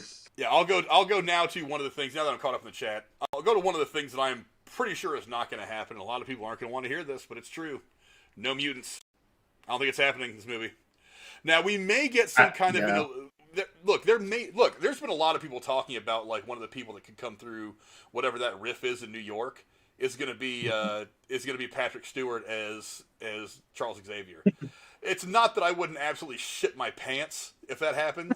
It's not that I wouldn't jump up, scream, and touch myself right there in the middle of a theater full of people. I just don't see it happening. I just don't see it happening. Or since they're on the Statue of Liberty, wasn't that Wolverine did that shit, did that little cool spun around and did that again? I was like, okay, I heard John Campia mention this. They were like, where does the final climactic scene take place in the first X-Men movie? New York City. Where specifically? On the Statue of Liberty. Statue of Liberty. And where does that big fight scene happen when the scaffolding is around what? So there is a weird coincidence there. I don't see it happening. No. I think that. Look, I really want them to just kind of keep the X-Men in their own separate universe and not mix them in with what we've already got in the MCU, but I know they're not going to do it that way. So I think they're going to find some other way to do it. I think Eternals, and look, Eternals is a movie that's been kind of overlooked in all this stuff. It's like it kind of came and went. Eternals is a really good movie. Eternals is a damn good movie. I really think that the Eternals is probably going to be how they bridge mutants to the MCU. I think that makes a little more sense to me. Yes. Yeah. I think that's probably where that's going to come from. I don't see it happening in this movie because I mean this movie. Remember, as far as we know right now, this is the last Spider-Man movie that is going to happen in the MCU. The next time we see a Spider-Man standalone, it's going to be all Sony, no MCU, no Disney, no Marvel, no nothing. It's just going to be a Sony thing. So they're not going to use this. They're going to use this movie to complete a lot of Spider-Man specific shit and not introduce a ton of stuff that's going to be big in the MCU 3, 4, 5, 6, 7 movies down the line. I don't think they're going to do it like that. I think they're going to introduce the MCU stuff in the next MCU film, which I mean, it's going to be Doctor Strange right now, or maybe something after that. I don't know. I don't think it's going to be mutants. What's something you? I mean, what do you think? Do you think we get mutants in this movie at all? It won't be this soon. It's not gonna. That is kind of funny. Then again, New York has been through so much shit in movies for actually since the beginning of fucking time. Who climbed that damn? I almost said Eiffel Tower. I'm fucking stupid. Who climbed the Empire State? Shut up. The Empire State Building back in the fucking 30s. That was the big man himself, King Kong. For fuck's sake, how many times has New York gotten into some shit? So I don't know. A lot of shit's happened in New York. I'm just saying. However, that is really funny. Yeah, you can keep blowing LA up all you want. Nobody likes LA. Leave New York alone. Give New York a movie off. Okay.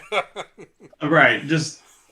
We had ghosts, we had giant monkeys, we had fucking shit. What else? I don't know. A lot of gangsters, a lot of fucking a lot of mutants, a lot of superheroes, the aliens. I think they blew up. They blew up the Empire State Building in Independence Day. You know what I mean? Just give them a break. Christ. But what do you think is one of the things that is most definitely not going to happen? Give me another. Well, it was a joke. It was a joke. No Mephisto. Trying to break everybody's heart. That was just my joke as a one-off. No Mephisto. I don't think it's gonna happen. I don't. You know what I think? I think Mephisto is probably going to be a character in the Agatha Harkness series.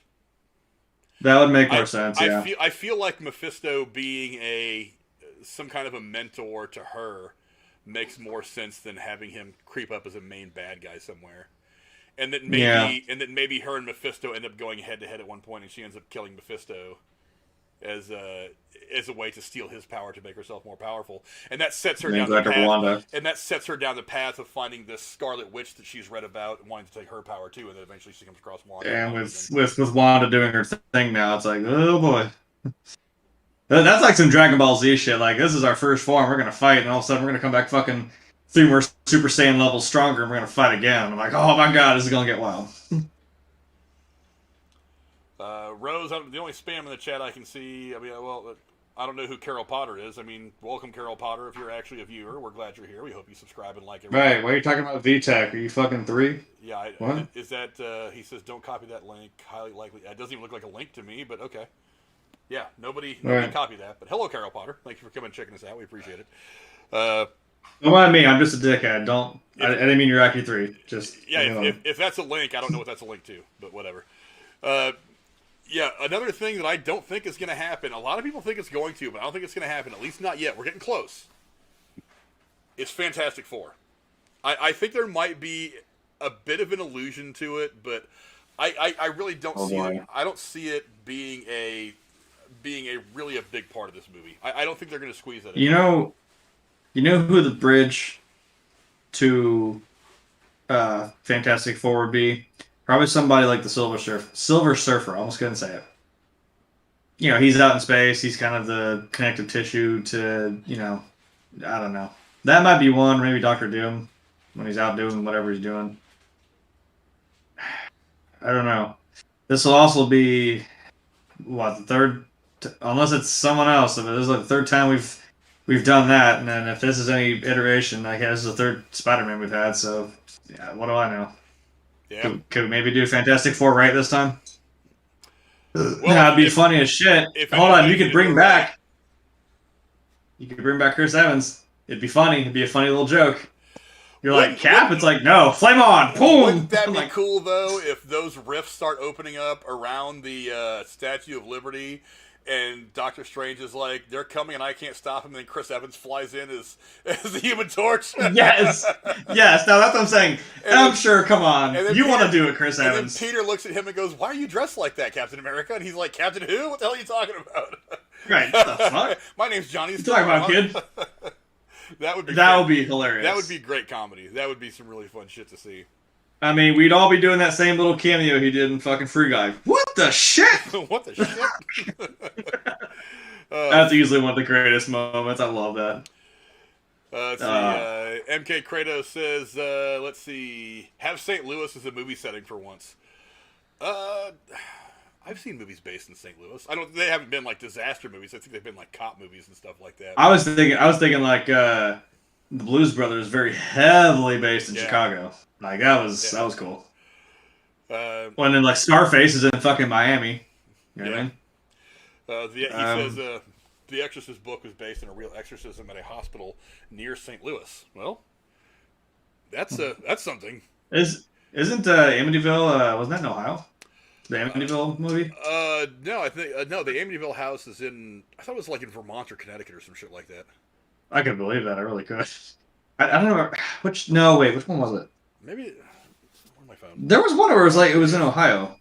I know Freddy Krueger is quote fictionally in a town in Ohio. I know that.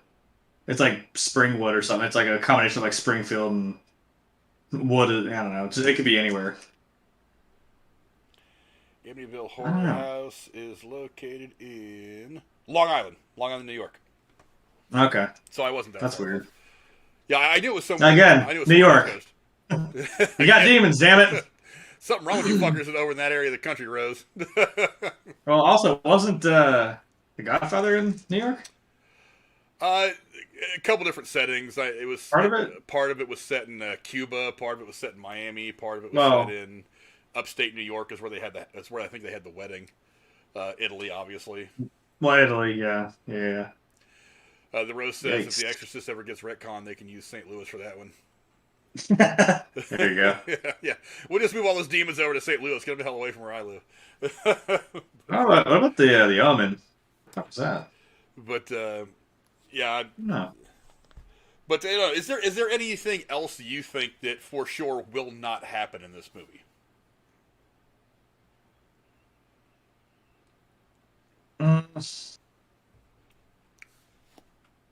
See, because I remember what my crazy thing was. It's just wishful, hopeful thinking.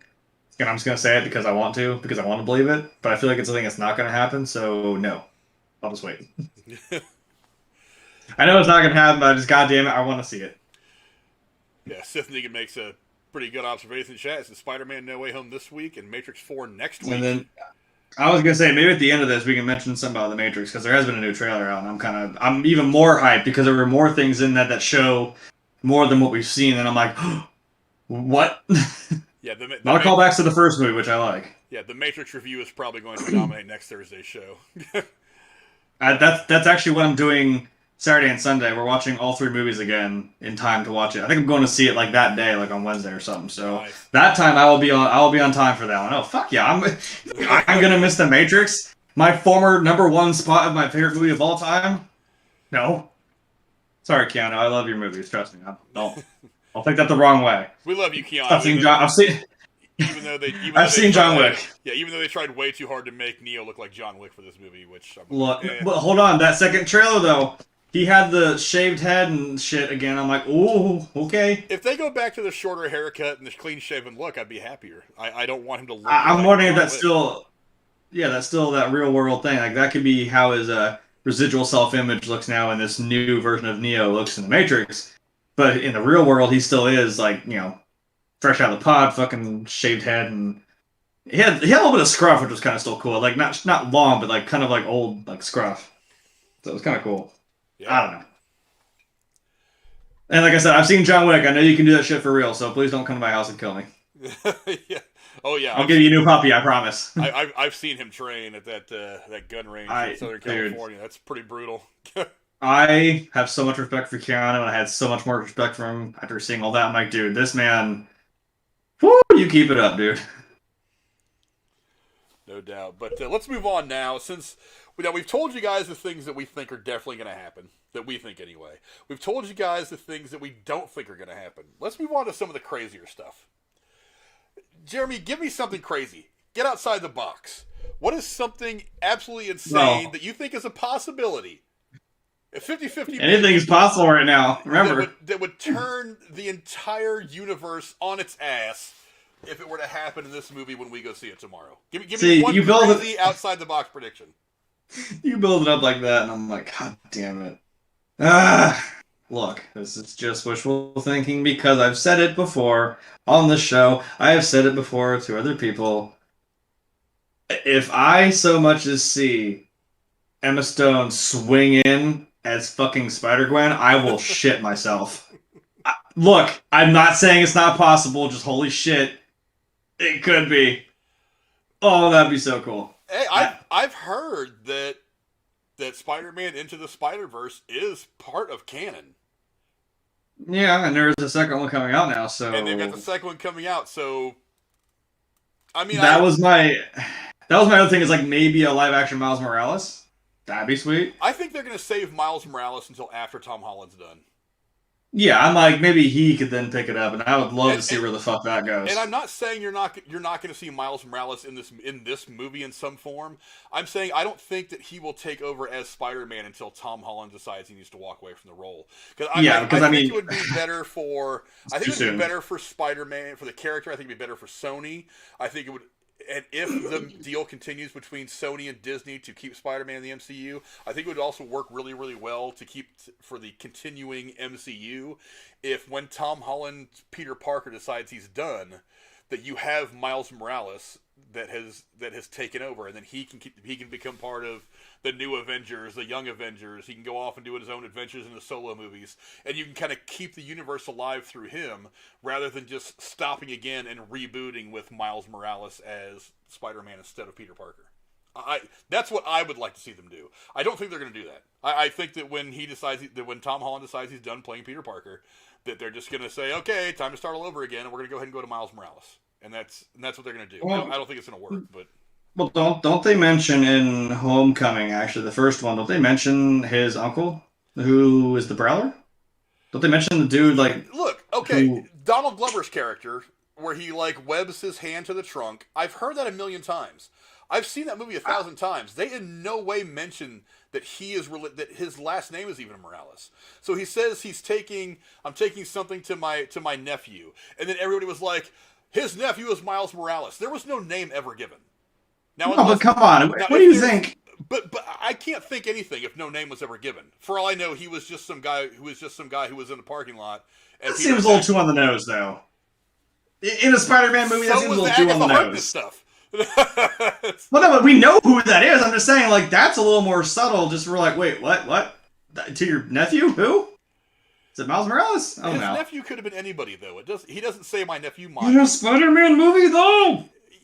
Hey, you know what? Everybody they like to set things up. Everybody that Spider-Man fights in all of his movies has a nephew. None of them are Miles Morales. At least not all of them are Miles Morales. Every Uncle Ben dies. I know, goddammit. I'm just saying. Fucking...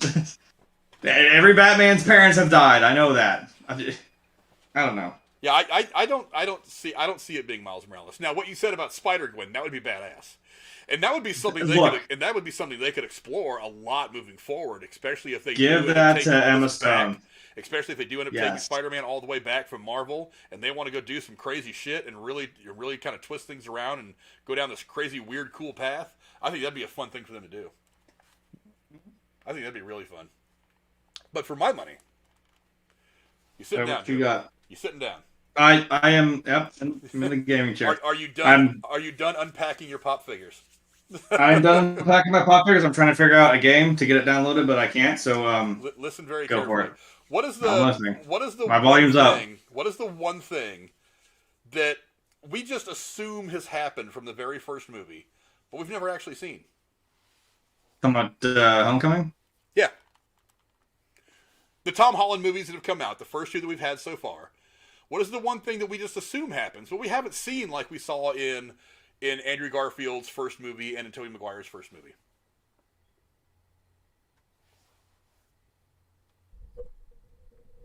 You give up? So hold on, give me a second. So you're saying it's? You mean in the context of Tom Holland's movies, or are you saying like something that's also? Well, If we assume it's happened in the other ones too. Well, we understand. No, we only assume that it's happened in Tom Holland's movies, but we actually see it happen in the first Spider-Man movie with Tobey Maguire and in the first Amazing Spider-Man film with Andrew Garfield. Something that we have not seen in Tom Holland's Spider-Man. Harry Osborn? No. Well, that too. That's not what I'm talking about. I was like, wait, Harry Osborn becoming a goblin? I am talking about Good. the death of Uncle Ben. We have not seen Uncle Ben killed. We saw. I thought about that. I'm like, he always dies. We saw in the first Spider-Man film with Tobey Maguire, played by the late great Clifford Robinson. Mm-hmm. He gets killed in the first movie, and in the first Amazing Spider-Man film, played by the always great Martin Sheen, he gets killed in the first movie. When we come across when we come across Tom Holland's version of Spider-Man, we don't see him get bit by the spider. We don't see the origin story. We just assume that Uncle Ben is dead. You want to hear some crazy shit? I don't think he's dead. Let me put this on you really quick. There is you're gonna fuck me up. Hold on. Now think of it this way. There has been no mention of Uncle Ben in Tom Holland's Spider-Man. No mention of him at all. He has not mentioned my Uncle Ben died and it really messed me up. Aunt May has not mentioned my husband got killed years ago somehow or other, whatever. Nothing has been mentioned. There is a storyline in the old 90s animated stuff. I don't know if you remember this or not. I mildly remember those actually. Uncle Ben was actually in his own right a superhero. And him and a group of other people had these special rings that they could only use for so long. Now, I'm not saying this is exactly how they would do it in this film. I'm not saying this is exactly how they would do it moving forward in the movies. But Uncle Ben has some ring that gives him some kind of superpower. And in the cartoon, he could only use it one more time. And there was some climactic event that happened in this cartoon run in the 90s that made him use that ring's power one more time to help Peter defeat whatever he needed to defeat. And then the ring's power was gone and he was just going to live out the rest of his life. I think Uncle Ben's not dead. He's going to come back into this story at some point.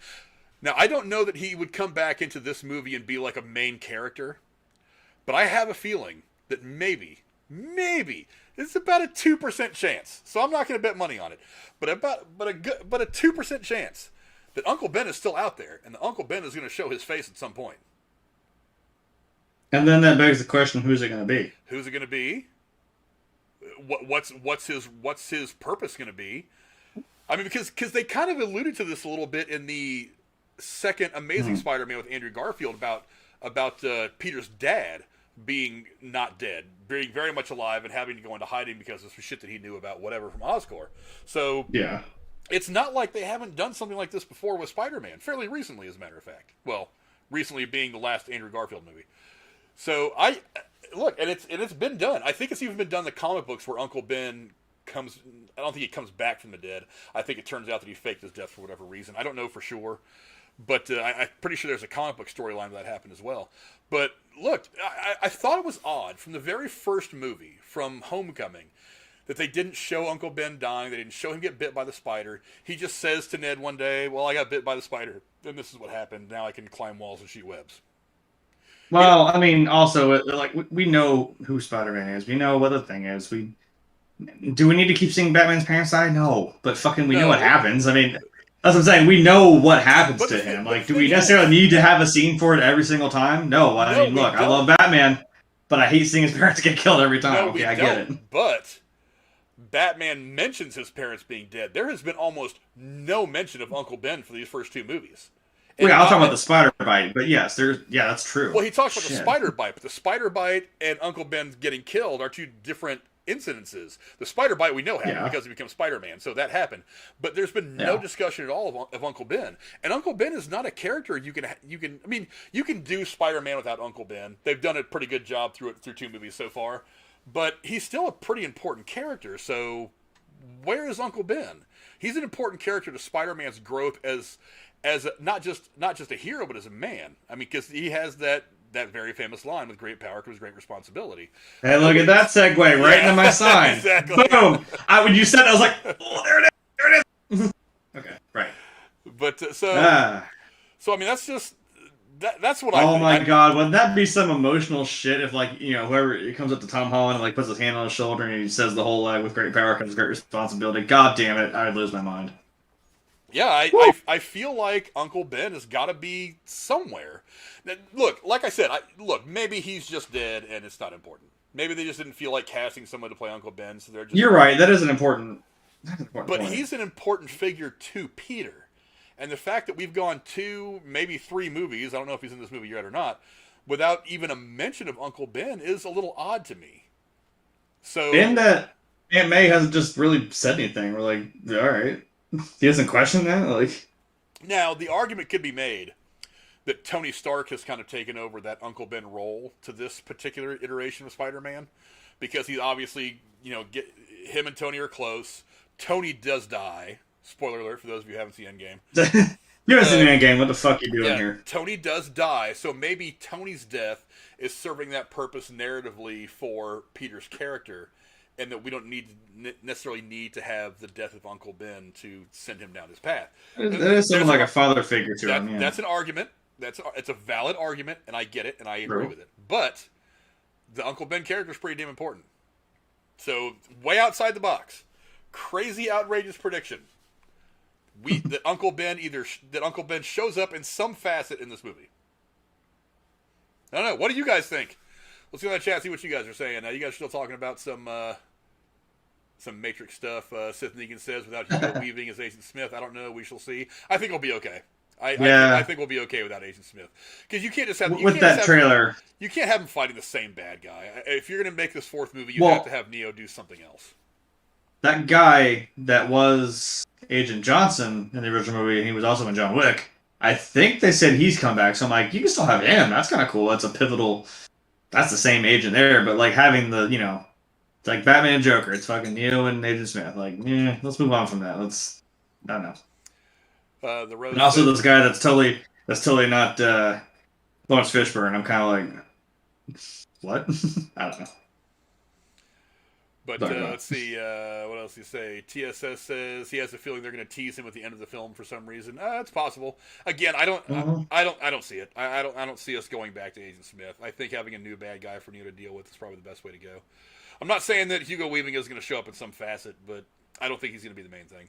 He walks in, Mr. Anderson. I'm going to lose it. That would be kind of crazy, as if at the end of the movie, when Neo thinks he's taking care of everything, he walks through a door, and then he's just standing right there, and he goes, "Hello, Mr. Anderson," and then the movie just cuts to credits, and we're all just left there like, what the fuck? No, we're going to walk out like, no, we just do the thing. Whoa. Right? Whoa. Let's see. The Rose says they did Miles Morales. Totally. They did Miles in the Spider-Man games already, so that would make sense. Well, yes, but like, yeah, wasn't that also from like the? Well, we know what he looks like, but also I think that might have been from like the end of the Spider-Verse, because that's really, I don't know. Hold on, TSS. I just saw Noir Spider-Man with Nicolas Cage. If fucking that happened, I'd really be fucking. That's the comment I was going to go to next. I was like, that would be kind of cool. Oh, did you see the trailer for the Nick Cage movie that we've been talking about? Which dude? The one where Nick Cage plays Nick Cage in the most meta thing that has ever been in a movie. The trailer dropped. The trailer dropped for that movie. Oh, dude, it's good. It's not the best trailer I've ever seen, but I am certainly into it. It's got some really cool aspects to the trailer you got to go check out. It's called The Unbearable Weight of Immense Talent, where Nick Cage plays Nick Cage in the most meta thing that has ever been done in movies. I love this concept. I'm all about it when it comes out. What is it? It almost sounds like something President Loki said, like unburdened with overwhelming glorious purpose. Glorious purpose. Like, it was right there. Glorious purpose. Sorry. This is going in my. This is one of my favorites. I love this. I didn't dress up like this motherfucker for no reason, just for it to not. And also, hold on, everybody, hold on. You want to see some shit? My phone's charged now. Who's my fucking phone background? Fucking President Loki. Get at me. Just saying. Obsessed much? Why do you think I keep doing this? Like, no, I don't know. Just leave me alone. Going back to the comments, Sith Negan says, totally out of the box would be an Incredible Hulk cameo in this movie. It's a possibility. We had like I would imagine that in a Professor Hulk. I would imagine that in a post-credit scene. I think that's where, because he did show up in Shang-Chi, yeah, right? That's true. Yeah. He did show up in Shang-Chi, so it's possible. Maybe we'll see Wong again, because Wong has just been stepping in and out of these fucking movies. He says something like, "Okay, bye, Portal, whoop, gone." I'm like, "Yo, come back. I love you, man. Come back." No, maybe Wong's trying to pull some strings here and there, like trying to keep this shit together. But hey, we still haven't explained how Abomination was in Shang-Chi for like 5 minutes, and then he walks through a portal, and then we're all just kind of like, "Wait a minute, what? That was Abomination. That was Blonsky." Yeah. Wait a minute, why is he there? Where is he? Is he back? What's going on? And then just kind of leave us with it. So we have no idea what's going on. So hey, outside the box theory, Abomination shows up somehow. Well, like we know Wong's hanging out with him. Like Banner said, club. Shit show. Man. We know Wong's hanging out with him, so, and apparently they're buddy. So right, yeah. I don't know. Let's see. He says drawing the Spider-Man suit. Kratos says, I don't know what you mean. He says, "What?" Kratos says, "What if he shows up at the end of No Way Home? Just speculation, no spoiling." Maybe this could, like you said, maybe not necessarily be, because when we watch these Spider-Man movies, when we watch it, we're like, this is what's happening. This is in the universe of what we're seeing. Maybe this isn't quite that same universe, like you said. There hasn't been no pivotal Uncle Ben dying moment to set Peter off on his fucking path. So maybe this isn't even slightly the right, because what they were talking. I mean, remember they hinted at the multiverse in Far From Home, because he was like, "Well, the multiverse is real." The fuck? Even though we found out Mysterio's full of shit, but you know what I mean. It is out there that it could possibly be a different iteration. Yeah, Kratos says, "What if Uncle Ben shows up at the end of No Way Home? No speculation, just spoiling." Like I said, it's outside the box. Look, I don't think they desperately need Uncle Ben to be in this franchise right now. I'm saying, but if this is a different version, I'm just saying it's odd to have Peter Parker and to not have Uncle Ben there as one of the father figures. Now, like I said, the argument can be made that Tony Stark filled that role in the first movie, and that Tony Stark's death it carries the same weight or has the same impact on Peter that Uncle Ben's death has had in the other two iterations that we got from Andrew Garfield and Tobey Maguire. Great argument. I agree with it. That makes perfect sense. But Uncle Ben is an important figure to Peter Parker, so it makes sense that he would come in at some point. Or at least be mentioned. Because like I said, they have not mentioned one time his Uncle Ben. Marissa Tomei has not mentioned her dead husband or ex-husband, Uncle Ben, whatever. He's never mentioned it to anybody, as far as I know. I'd have to actually go back and watch the two movies again to really pick apart the dialogue. But I mean, there's been no mention of Uncle Ben. And it's odd to have a Spider-Man movie without Uncle Ben. Yeah. So, look, again, they can do all this without Uncle Ben. Don't desperately need Uncle Ben. It's just weird that he's not around for Peter. Let's see. MK Kratos says, "Stay away from IMDb for cast spoilers, guys." Are you trying to tell me that there are cast spoilers on there? Because I haven't looked at IMDb a lot for a while. I mean, it's a source that I use a lot for trivia when we do like the retro reviews and stuff like that. But I haven't really had a need to go to IMDb for anything serious for a while now. So look, I've seen the meme. It's I think there's one of like, it looks like it's Andrew Garfield's Spider-Man, but I've seen the one they do it with Tobey's Spider-Man when he's on the subway rail, whatever, where he's like holding both of his arms out like this, and like one arm was like me wanting confirmation, and the other arm's like me trying to avoid spoilers. So I'm like right, I'm kind of tired here, guys. Sorry. Yeah, I've come across a few already. Again, none of them were really surprising. The two clips that I watched, I mean, one of them was teasing those pictures that John Campea released a few weeks back that caused a bit of a stir on the internet.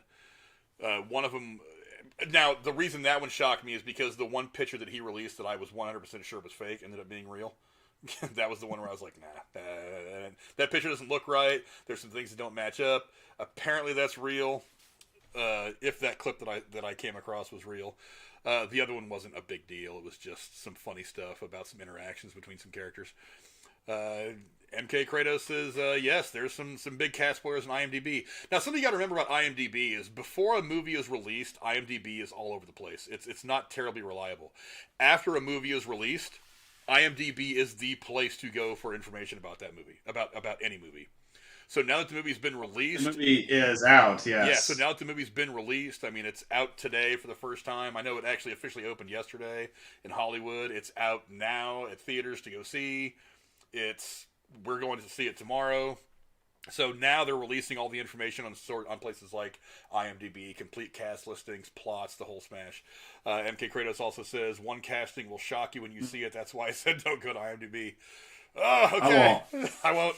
I can't. I'll save it for tomorrow. I want to be genuinely surprised. Yes. I'm gonna save it for tomorrow. I'm gonna wait. There will be also tomorrow. It won't be a short. It'll be a couple of minute video because, like I said, me and Jennifer and Aaron are going to go see it tomorrow afternoon after Jennifer gets off work. So there will be a quick couple of minute video that me, Aaron, and Jennifer shoot with our initial reactions. We will try to not be too spoilery. Aaron's a little lippy when it comes to some spoilers. He gets really excited about shit like that. I understand. It's understandable. So there might be a couple of things that slip, but I try not to let the parking lot reviews in the theater be too spoilery. But yeah, tomorrow 11 o'clock, we're just doing a deep dive into this movie, everything that we think about everything, the craziness that's going to happen, all the stuff that we already know is coming, a lot of the stuff that we don't know is coming, and all the stuff that shocks us. But Jeremy, any final thoughts as we start to wrap things up here? There's a lot coming, and I can't stop it. It's all coming through. I don't know. We can't stop it. It's coming through, and I can't stop it. Before we leave, Sith Negan this is something I wanted to talk about. Thank you, Sith Negan, for reminding me. How much do you think Spider-Man: No Way Home will make at the U.S. box office this weekend? Jeremy, what ain't gonna be. What do you think it's going to pull down the first weekend, and what do you think it's going to pull down total? I mean, let's venture a couple of guesses here. Well, I was gonna say total, like you said, trying to hit $1 billion. I'm like, it. You know what? It could be close. It could be up in the fucking 900,000s. It could get there total, because depending on how long it'll be there. First weekend. I mean, I know first weekend it's gonna be shit. It's gonna make a few million, I would imagine. It's not gonna. It ain't gonna be fucking chump change. That's for fucking sure. Monetize this tomorrow. Yeah, if we made money, trust me. No, that's not what he's saying. There's a show called Monetize This that somebody in the community does. Oh, they didn't monetize our shit. I'm like, oh, please, yeah. I'll be good, no problem. Don't leave the theater early. I keep saying that. 2008 is when Iron Man came out. Fuck. Yeah. Ferris Bueller came out in the fucking 80s. Save for the fucking credits. God damn. You should know better by now. No doubt. God. I don't know. What do you think for opening weekend? I mean, I know they were I don't know. They were projecting between 2 and 250, but they've kind of. I think even Sony has kind of like, well, we're kind of guessing now, 100 to 150. I think 100 to 150 is a little low, but I think 250 is a little high. My guess for opening weekend, I'm going to go around. I'll say 150. I feel like 150 is a bit too low, but I don't think it gets to 250. Yeah, I know, but like I don't want to say. Well, maybe 175 or 200. What do you say? 2 something sounds a little high. It kind of does, but this is a big deal. This is a big fucking thing. People are going to want to see. Like the first weekend's going to be the crazy one. So maybe. But this movie is going to have legs, though. Like I said, there's going to be a lot of people that go to see it. About 8 legs over the first month. Yeah, about 8 legs. I mean that. John Campia said the same thing the other day. He said the movie was going to have legs, and I was running to my computer. I went to super chat. You mean 8 legs? But I couldn't get to my computer fast enough for that. That didn't make any sense when he finally got to my super chat. But damn. But yeah, dude, this movie it's going to run. It's going to have 8 legs. Awandi says it's going to do. Awandi says it's going to do $1 billion. I got to be honest, $1 billion is going to be a tough call. Now, should it? Look, if China was playing, if China lets this movie play, I think it probably gets to $1 billion. I think it probably barely crosses that mark. Yeah, I said it's going to be close. Without China, I don't know that it gets there. I'm going to say it does. I'll put it at 185 opening weekend. Okay, I'll say 175. I think the drop off. $1, Bob. $1. Drew, sorry. It's Yeah. always Bob. I'll Always be- Bob. But, I know. I'll be that dick. $1. I'm going to guess 185 for opening weekend. I'm going to say total box office. I feel like it's without China. I feel like it falls short of $1 billion. I think it's going to end up in the 800 million range. Mm. And I really think China. It's going to be 750, 800 million total box office run. That worldwide. That's my guess. Domestically, I don't know. It's going to do probably $500 million, roughly. But yeah, I think $1 billion's a little bit too far out of reach unless China decides to go ahead and let the movie run. Without China, I don't think it gets $1 billion. But I mean, that's still not bad. I mean, because for one, it's if it hits 750 million, that's 750 million. I mean, that's if I made one movie that did 750 million dollars at the box office, that'd be set for life. But also it means that more people are at least comfortable going back to the theaters for the big movies. That's a step in the recovery through this whole thing for the theaters. It's an important step, and that would make me very happy. But also, I mean,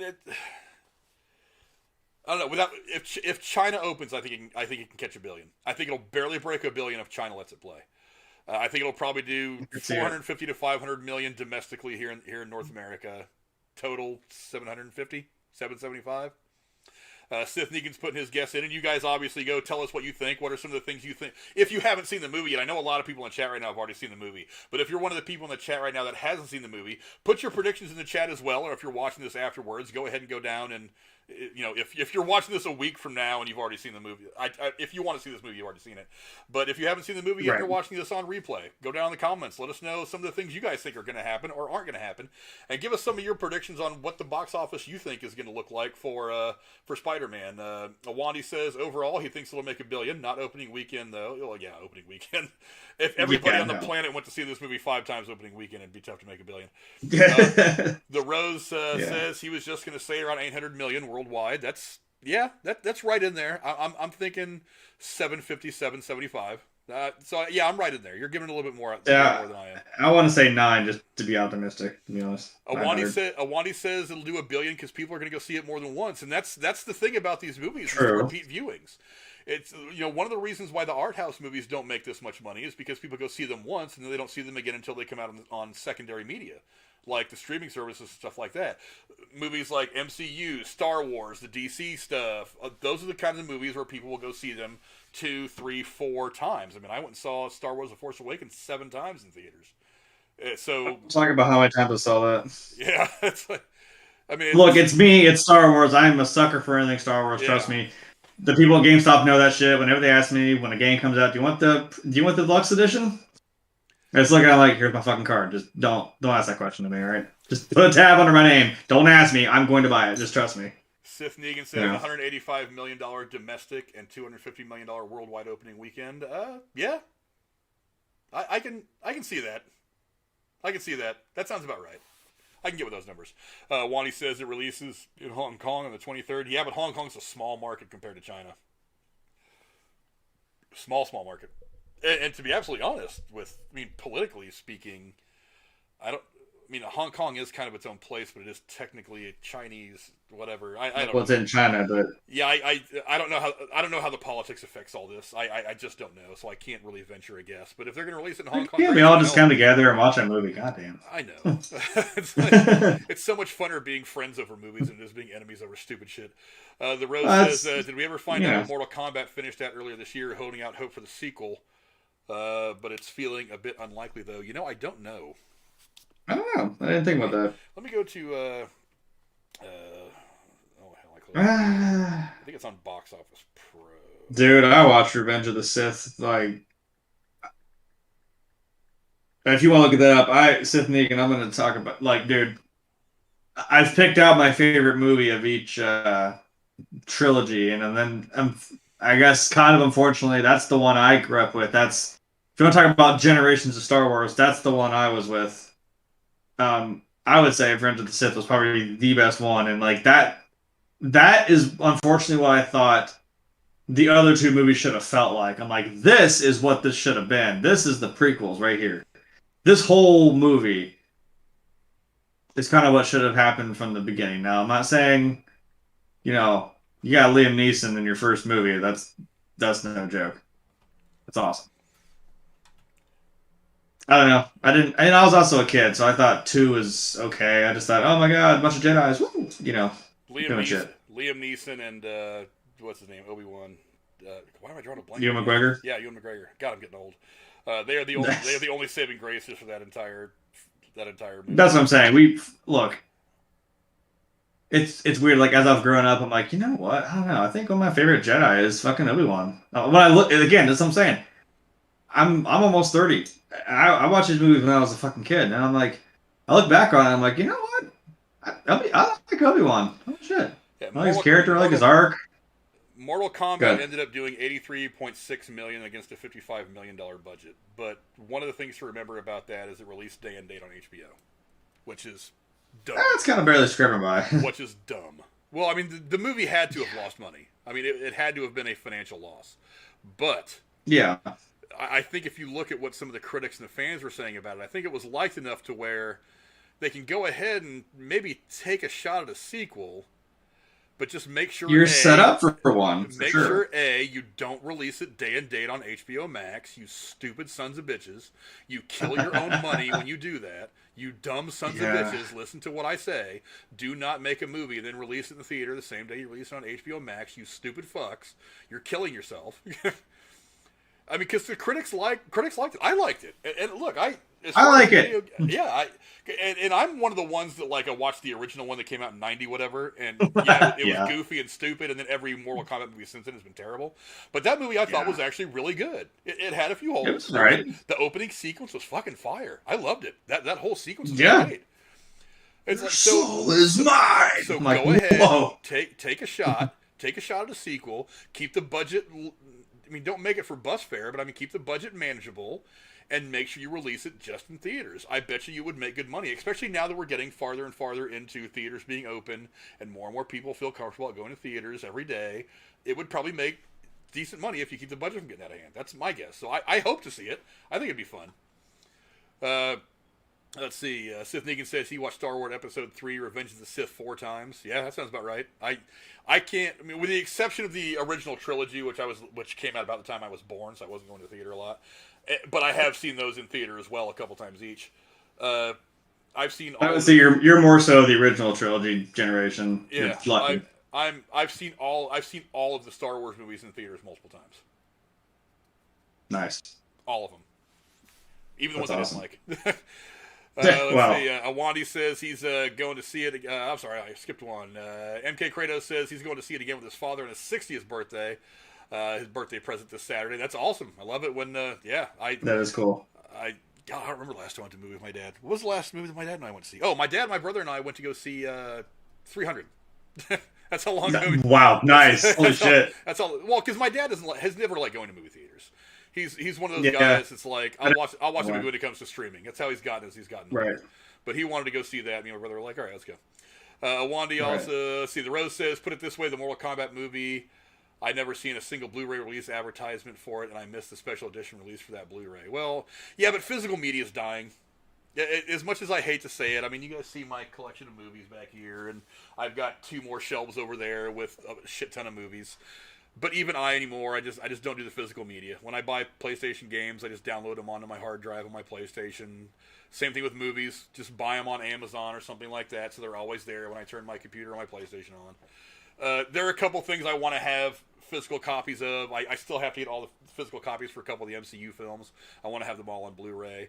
There's a couple of older movies that I want to have physical copies of because they're older and they're not always the easiest to find on streaming services. But for the most part, yeah, even I, who was really, really hardcore trying to hold on to the physical media, is just kind of getting away from it. So that's probably why you didn't see a lot of that stuff. Awandi says he's loving the Hawkeye series. Oh, yeah, me too. We haven't really had a chance to break those down episode by episode like I've liked because of so much stuff going on, me traveling and holidays and stuff. But yeah, the Hawkeye series. My dumbass not watching it. Yeah, still, it's gotten good. I want to talk about it. Look, I'm not gonna lie. That's what I've heard. Well, I've tried to avoid memes and spoilers and crap, and I'm like, I've seen things that don't spoil anything for me, so I'm like, oh, okay. Like I saw a thing of they have a plaque where it says here in 2012 the Avengers first assembled in the Battle of New York, and it's him like looking at it. I'm like, oh, that's cool. That's nice. Well, like I haven't seen anything that really spoiled anything for me, so I'm like, okay, I'll get there. I can tell you this without spoiling it. The first 2 episodes are kind of like blah. They're not great. Third episode, it starts Yeah. to get a lot better. Fourth and fifth episodes are pretty fucking fire. I mean, they were good, especially this fifth episode. I've heard it's picked up. This Yeah. sixth episode is going to be off the fucking chain. It's going to be amazing. I'm really. How many are in this series? Only 6. You know? This next episode coming up Oh, is the last episode of the series. Fuck! So I mean, now the I do want to. but, I mean, I did want to give my friends shit for. Where they're like, "Oh, I'll just wait till it all releases." I'm like, Well, I mean, but that's not fun. all of these episodes are only about 40-ish minutes long. It's not like WandaVision where it started out at like 28 and then got to like an hour. So if you wait till all 6 of them come out, you could probably blow through them in an afternoon. So I mean, it's not gonna be that big of a deal. A friend of mine at work actually, he said he hasn't watched it either, and he's like, "Oh, I gotta sit and watch them all before the last one." I was like, "Well, give yourself an afternoon. They're only about 35, 40 minutes long." Give me after, because tomorrow's Spider-Man, fucking Saturday is doing some Christmas shit, watching The Matrix, and Sunday we're finishing up the rest of the other 2 Matrix movies, and then just give me a second. That's gonna be my, it's gonna be my next thing is The Matrix, and then probably I'll get to Hawkeye. MK Kratos says, "I'm 29 as of last Friday. Happy birthday, Kratos." Yeah, because I said, you same age as me. Buck. You're still a young buck compared to me. Because I just turned 29 at the end of November, like I said, so I'm like, that's pretty damn close. Sith Negan says, Star Wars Episode 1, The Phantom Menace, would have been a better movie if we would have gotten more Darth Maul screen time and less Jar Jar Binks. Yeah. Look, that's what you got the Clone Wars for. Because they knew they fucked up hard when they fucking just killed him off. They're like, I'm sure they had the best of intentions when they gave us so much Jar Jar. They just missed. They just missed really, really bad. But I've been ironically on the fence about him being a Sith Lord, but then like when I started seeing some, it's like I was like, I will hear. Someone made a video on it, I'm like, I will hear you out, and now I'm kind of like, this may not be ironic anymore. Oh God, what am I doing? Because there are look, just if you look into it on YouTube, you know what? Do that to avoid Spider-Man right now. Just deep dive into the whole reason why Jar Jar is a Sith Lord. And like you can spend a good 24 hours reading about that stuff. There's a whole lot of stuff. Yeah, that's what I'm saying. You can distract yourself for now. I'm telling you, like there's little things where I went back and watched the movies and I was like, son of a bitch, he's right. He is sitting there like mouth lipping something that someone just said. And he's sitting there with his hands like whoop, doing this, and I'm like, oh fuck me, that is happening. Why is that happening? Huh? Look, in episode 1, man, he mouths some words and someone fucking says it like right on cue. I'm like, that's weird. Why is he doing that? Awandi says, and I assume Awandi's talking about Spider-Man, he said, of course, streaming services get torrented the same day. Most watch movies are through torrenting. Yeah, I would imagine you're talking about Spider-Man, and I would imagine this movie's getting ripped 6 ways from Sunday. Let's see. Awandi says they lose a lot of money with same-day releases. Yeah, they do. I don't know. Look, if you want to release it, look, I know COVID's been kind of it's been a hard thing for film studios to handle and stuff like that. But if you're going to put a movie out, put it out in big screens, give it a month. And after a month, really, when it comes to movies, especially like Spider-Man, everybody who wants to see it, who really badly wants to see it, they're going opening weekend. And then, so once you get to the second week, you're getting kind of the stragglers, the people that don't want to deal with as bigger crowds, or you're getting the people that are going back for their second, third, fourth viewing or whatever. So then, give it a month, and then put it on your site, and then just leave it there. Because one of the things that HBO does is they'll release a movie day and date, or Warner Brothers, rather. They'll release a movie day and date on HBO and on theaters, and then it'll be up there for a month, and then they'll take it off HBO for a month. It's like, what's the point? You've already fucked your movie. You may as well leave it up there. Why not put it out in theaters first, wait a month, and then just put it out on HBO Max and then just let it sit? Why put it on there and then take it off for a month? At that point, that a month later, nobody wants to go to the theater to see that movie anymore. You're not driving anybody to the theater kind of secondhand to help give your movie a little bit longer life in the theater. It doesn't work. I don't understand what they're not seeing about this. I'm a moron, and I see this. So, I don't know. Maybe you guys. Stevie Wonder can see this shit. Yeah, I'm seeing this shit and you guys aren't. So maybe I need to be the fucking CEO of Warner Brothers or HBO or some shit. But MK Kratos says 1995 Mortal Kombat had a great soundtrack compared to the new one. That's true. The soundtrack was. Yes, I didn't mind the new little remix. I heard that little like dun, dun, dun, dun, dun, dun. I was like, ooh, oh cool. But then I was reminded, oh yeah, but the original was a fucking bomb. Yeah. So. It was. I appreciate it. It was a goofy movie. It was a live action cartoon. That's what I always thought the original Mortal Kombat. Yeah, it's not. Look, it's not meant to be. He said MK Kratos says the last one was a letdown with Street Fighter Legends of Chung Lee, him, my brother, and I were 3 of 5 people who were in the screening for it. Really? God, what was the last Street Fighter movie that came out? Yeah, that was about the same time, right? Late 90s? Well, wait, yeah, the one with fucking Jean-Claude? Jean-Claude That was in like that was in the fucking 90s, yeah, and it was a fucking shit show. It was not good. Look, I mean, neither was Doom. Doom was not good. The Doom movie. They tried to make... I mean, I appreciate the first part. They tried to make it like a first-person shooter. Like, it's from his view. I'm like, that's cool. But then it just tanked from there, so... They tried.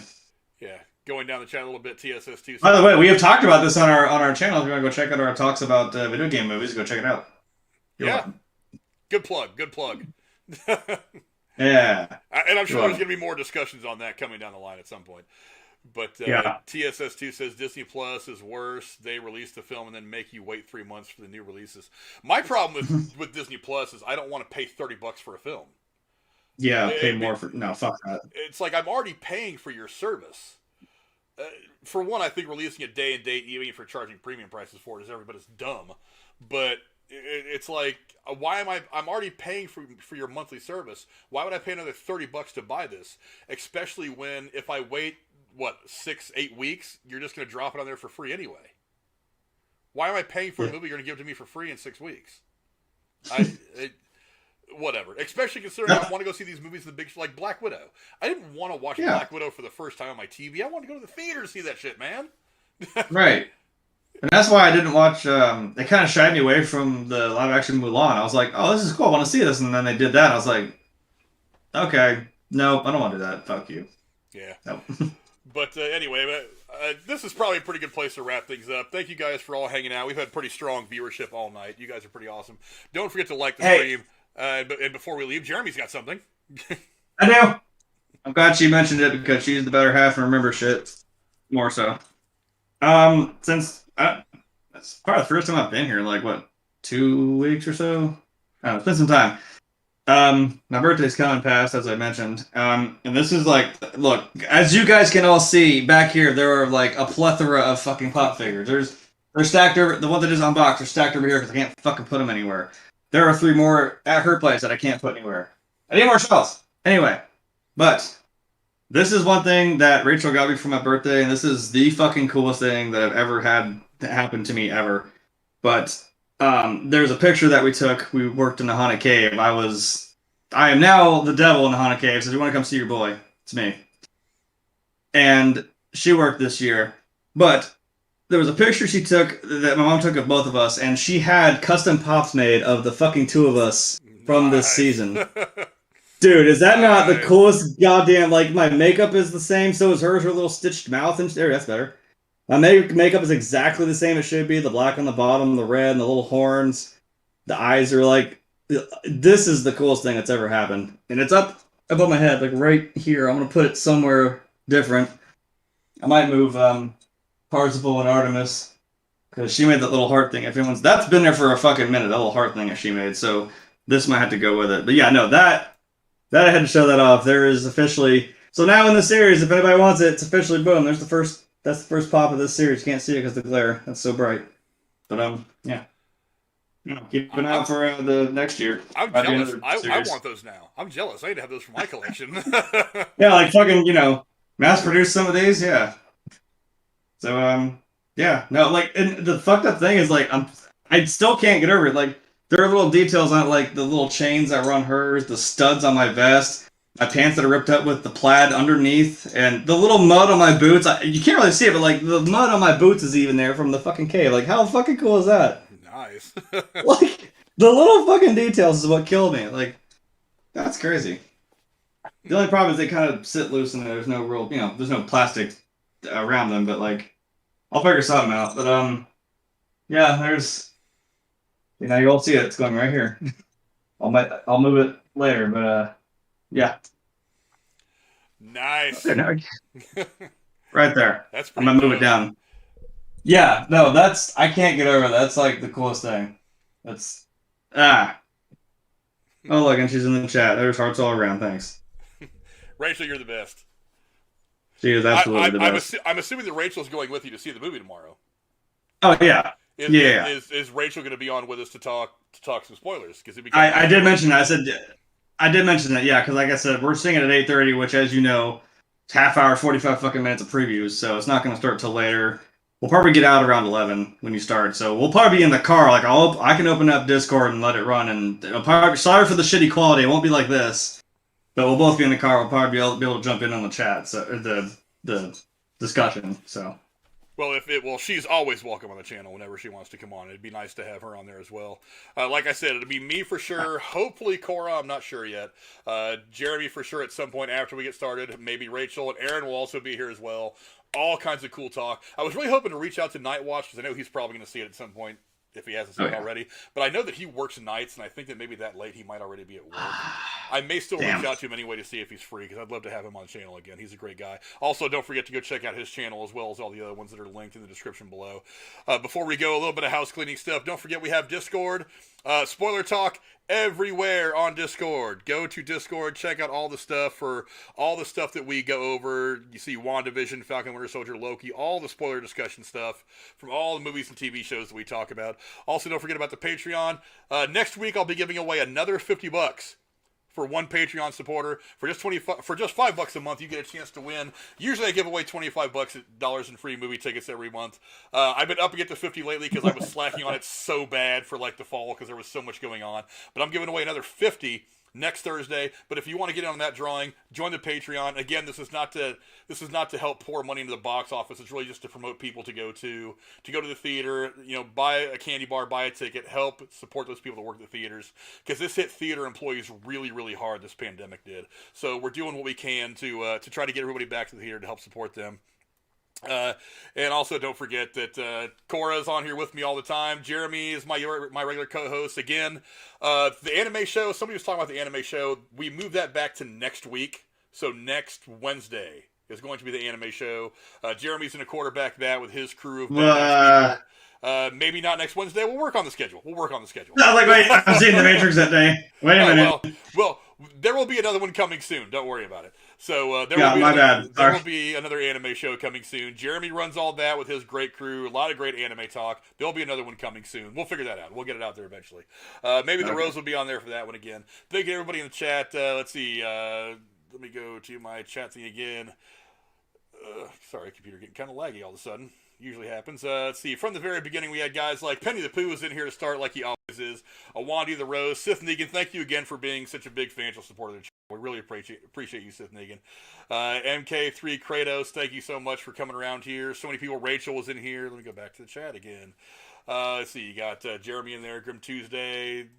Jennifer was in here at one point. Awandi, thank you so much for coming and hanging out. Carol Potter, I know you were probably a troll, but whatever. Thanks for coming in and at least interacting in the chat and helping push up the algorithm a little bit. TSS2 coming for you this week, buddy. I'm gonna get you in the Derailed Fantasy Football League. Before we leave, Jeremy, where can the folks find you on the interwebs? As you know, you can always come abuse me on Twitter. You can come watch me suck at games on Twitch. Then this is where I segue to what am I doing? If you've been following Vanguard, I don't know if I need to say it. It's an interesting shit show. It's not a bad one, but it's just kind of like, oh boy. I'm having fun with the new map for Battle Royale. It's actually not bad. You can actually see shit this time. I don't know if it's because of who we have in there or it's new people, but I'm doing good, so that's probably bad. Like, I'm doing good, so that's obviously something's wrong. Look, Daddy hits his shots when he snipes. I'm just saying, it's a little more consistent, maybe not necessarily that, but we're wrecking people, and that's not what happens. So, Craig knows he's been there. He's been in a few games. Actually, he's been in more of the wins I've had in that, to be honest. So I have not played. I have not played Vanguard yet. I still am kind of on the fence as to whether I want to buy any more Call of Duty games, because they're kind of all the same shit. It's okay. I mean, I know the next one's going to be Modern Warfare 2, so I'm like, ooh, now that'll be kind of cool. Kind of reboot that, and it's a sequel to the one that just came out, which is probably one of the better ones we've had. This one, I don't know. I would say you're not really missing much if you don't do this one, so I would honestly... I know I bought it and I like it. I'll play it. But I'm like, it's Call of Duty. It is what it is. Really, the big thing I'm waiting for is fucking Lego Star Wars to come out in the spring, which should have come out this year, but whatever. I don't make games, so. Yeah. As for me, you can find me on here on Thursdays doing what I do. You can also find me over on the Derailed podcast Sunday nights at 9. Link to that description below. And again, please don't forget to go down the description. Look at some of those really cool YouTubers. The Rose Gaming is down there. Casey is Raw Gaming if you're into gaming stuff. A bunch of other really cool people. Talk That Talk, Ghetto News and Opinions. My man. Heistman Defoe. What's up, my brother? Derailed, Night Watch Zone, and all his crew. They're just killing it with all the stuff they're doing right now. They've rebuilt their channel after YouTube really screwed them. But continue to go support them. Also, I'm going to be putting some more links to some other movie YouTubers in there as the days go on. I've been meaning to add these links for a while. I'm going to actually sit down and try to do it over the course of the next couple of weeks. But there is this really cool community of movie fans that has kind of come together. People like the movie Oracle, American Werewolf in New Jersey, guys like that. They have YouTube channels that are really, really cool to listen to them. These guys they're just movie fans talking about movies. It's pure movie enjoyment, and they're really great guys to watch. So thanks to all of you guys who came and hung out. Again, thanks to Sith Negan for being so supportive with his big $200 donation. Thanks to all of you guys. And we're there. We're almost there, Jeremy. Almost there. Getting there. I can smell the webbing that's shooting around right now. It's crossing my nose. We're right there ready to see. Are your Peter tingles tingling? My Peter tingles are. Your Peter tingling. My Peter tingles are going off right now. It's one more sleep. Yeah. One more night of sleep, and then we get to go see Spider-Man No Way Home tomorrow. I hope you guys have enjoyed what you see. Again, tomorrow night, 11 o'clock. It'll be me and Aaron here for sure to start. Maybe Cora, don't know yet. Jeremy will be on at some point. Maybe even the Rose. I might even bring the Rose in too, since he's already seen it. But yeah, it's going to be deep discussion, deep spoiler stuff. So if you haven't seen the movie, you might want to wait and watch it on replay before you go check it out, because we are going to be spoiler heavy. Also, thanks to those of you who have been watching my vlog. I did go to Texas recently, and I tried vlogging for the first time. I was clumsy at it. I'm not one of those people that really enjoys walking around like this with a camera going blah, blah, blah, blah, blah, blah, blah. Speaking of which, I am still trying my damnedest, because I am the same way, of getting that video out when we went to visit the Shawshank Redemption prison. It's on my phone. I am trying to get it to work. Every time I do, I tried to cut all the pieces together because I'm stupid, don't know how to fucking record shit. So I tried to stitch it all together to one video, then just edit that down. And every time I do it, it loads, and just shuts off. I'm like, yeah, so I can't do this. I didn't take my laptop with me on this trip because we were only gone for 4 days. I didn't feel like throwing it in the bag.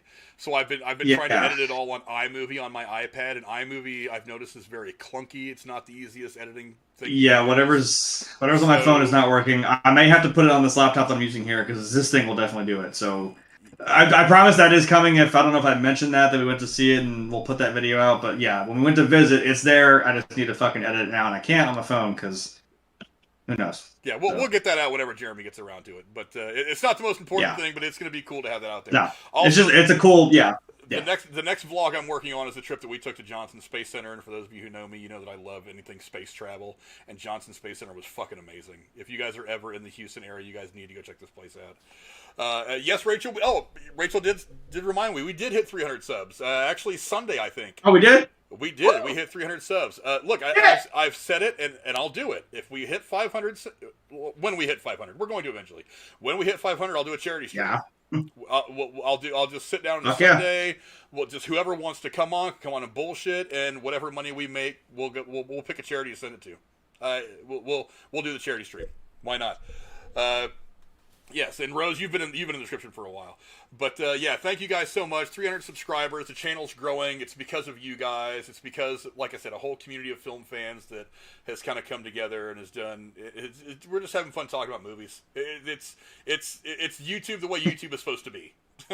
In my opinion. Guess what? This was from these two idiots you're seeing on screen way back in 2012. Like, you know what? What if we had a YouTube channel where we talked about whatever the fuck we wanted to talk about?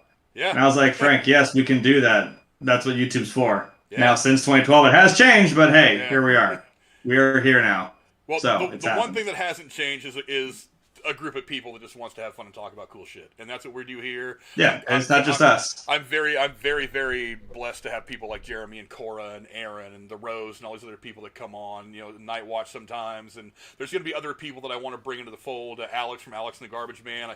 We've talked about getting together and doing some stuff. I want to try to get involved with some stuff with him. It's going to be. There's some stuff coming in the next year. I think it's going to be really, really cool. I think we're going to grow I think the channel's going to grow exponentially from this point, I think. Now that we've hit 300, I think 500 is a lot closer, and then eventually 1,000, and then on from there. And it's all going to be because of you guys and how great you are. So thank you very much for listening to us blather on for what has probably been 2 hours now. Thank you very, very much. We will see you guys tomorrow, about 24 and a half hours from now. All the spoilers. On the flip side. All the spoilery shit on the flip side. All the craziness from Spider-Man No Way Home. We're going to get right into it. Until then, adios!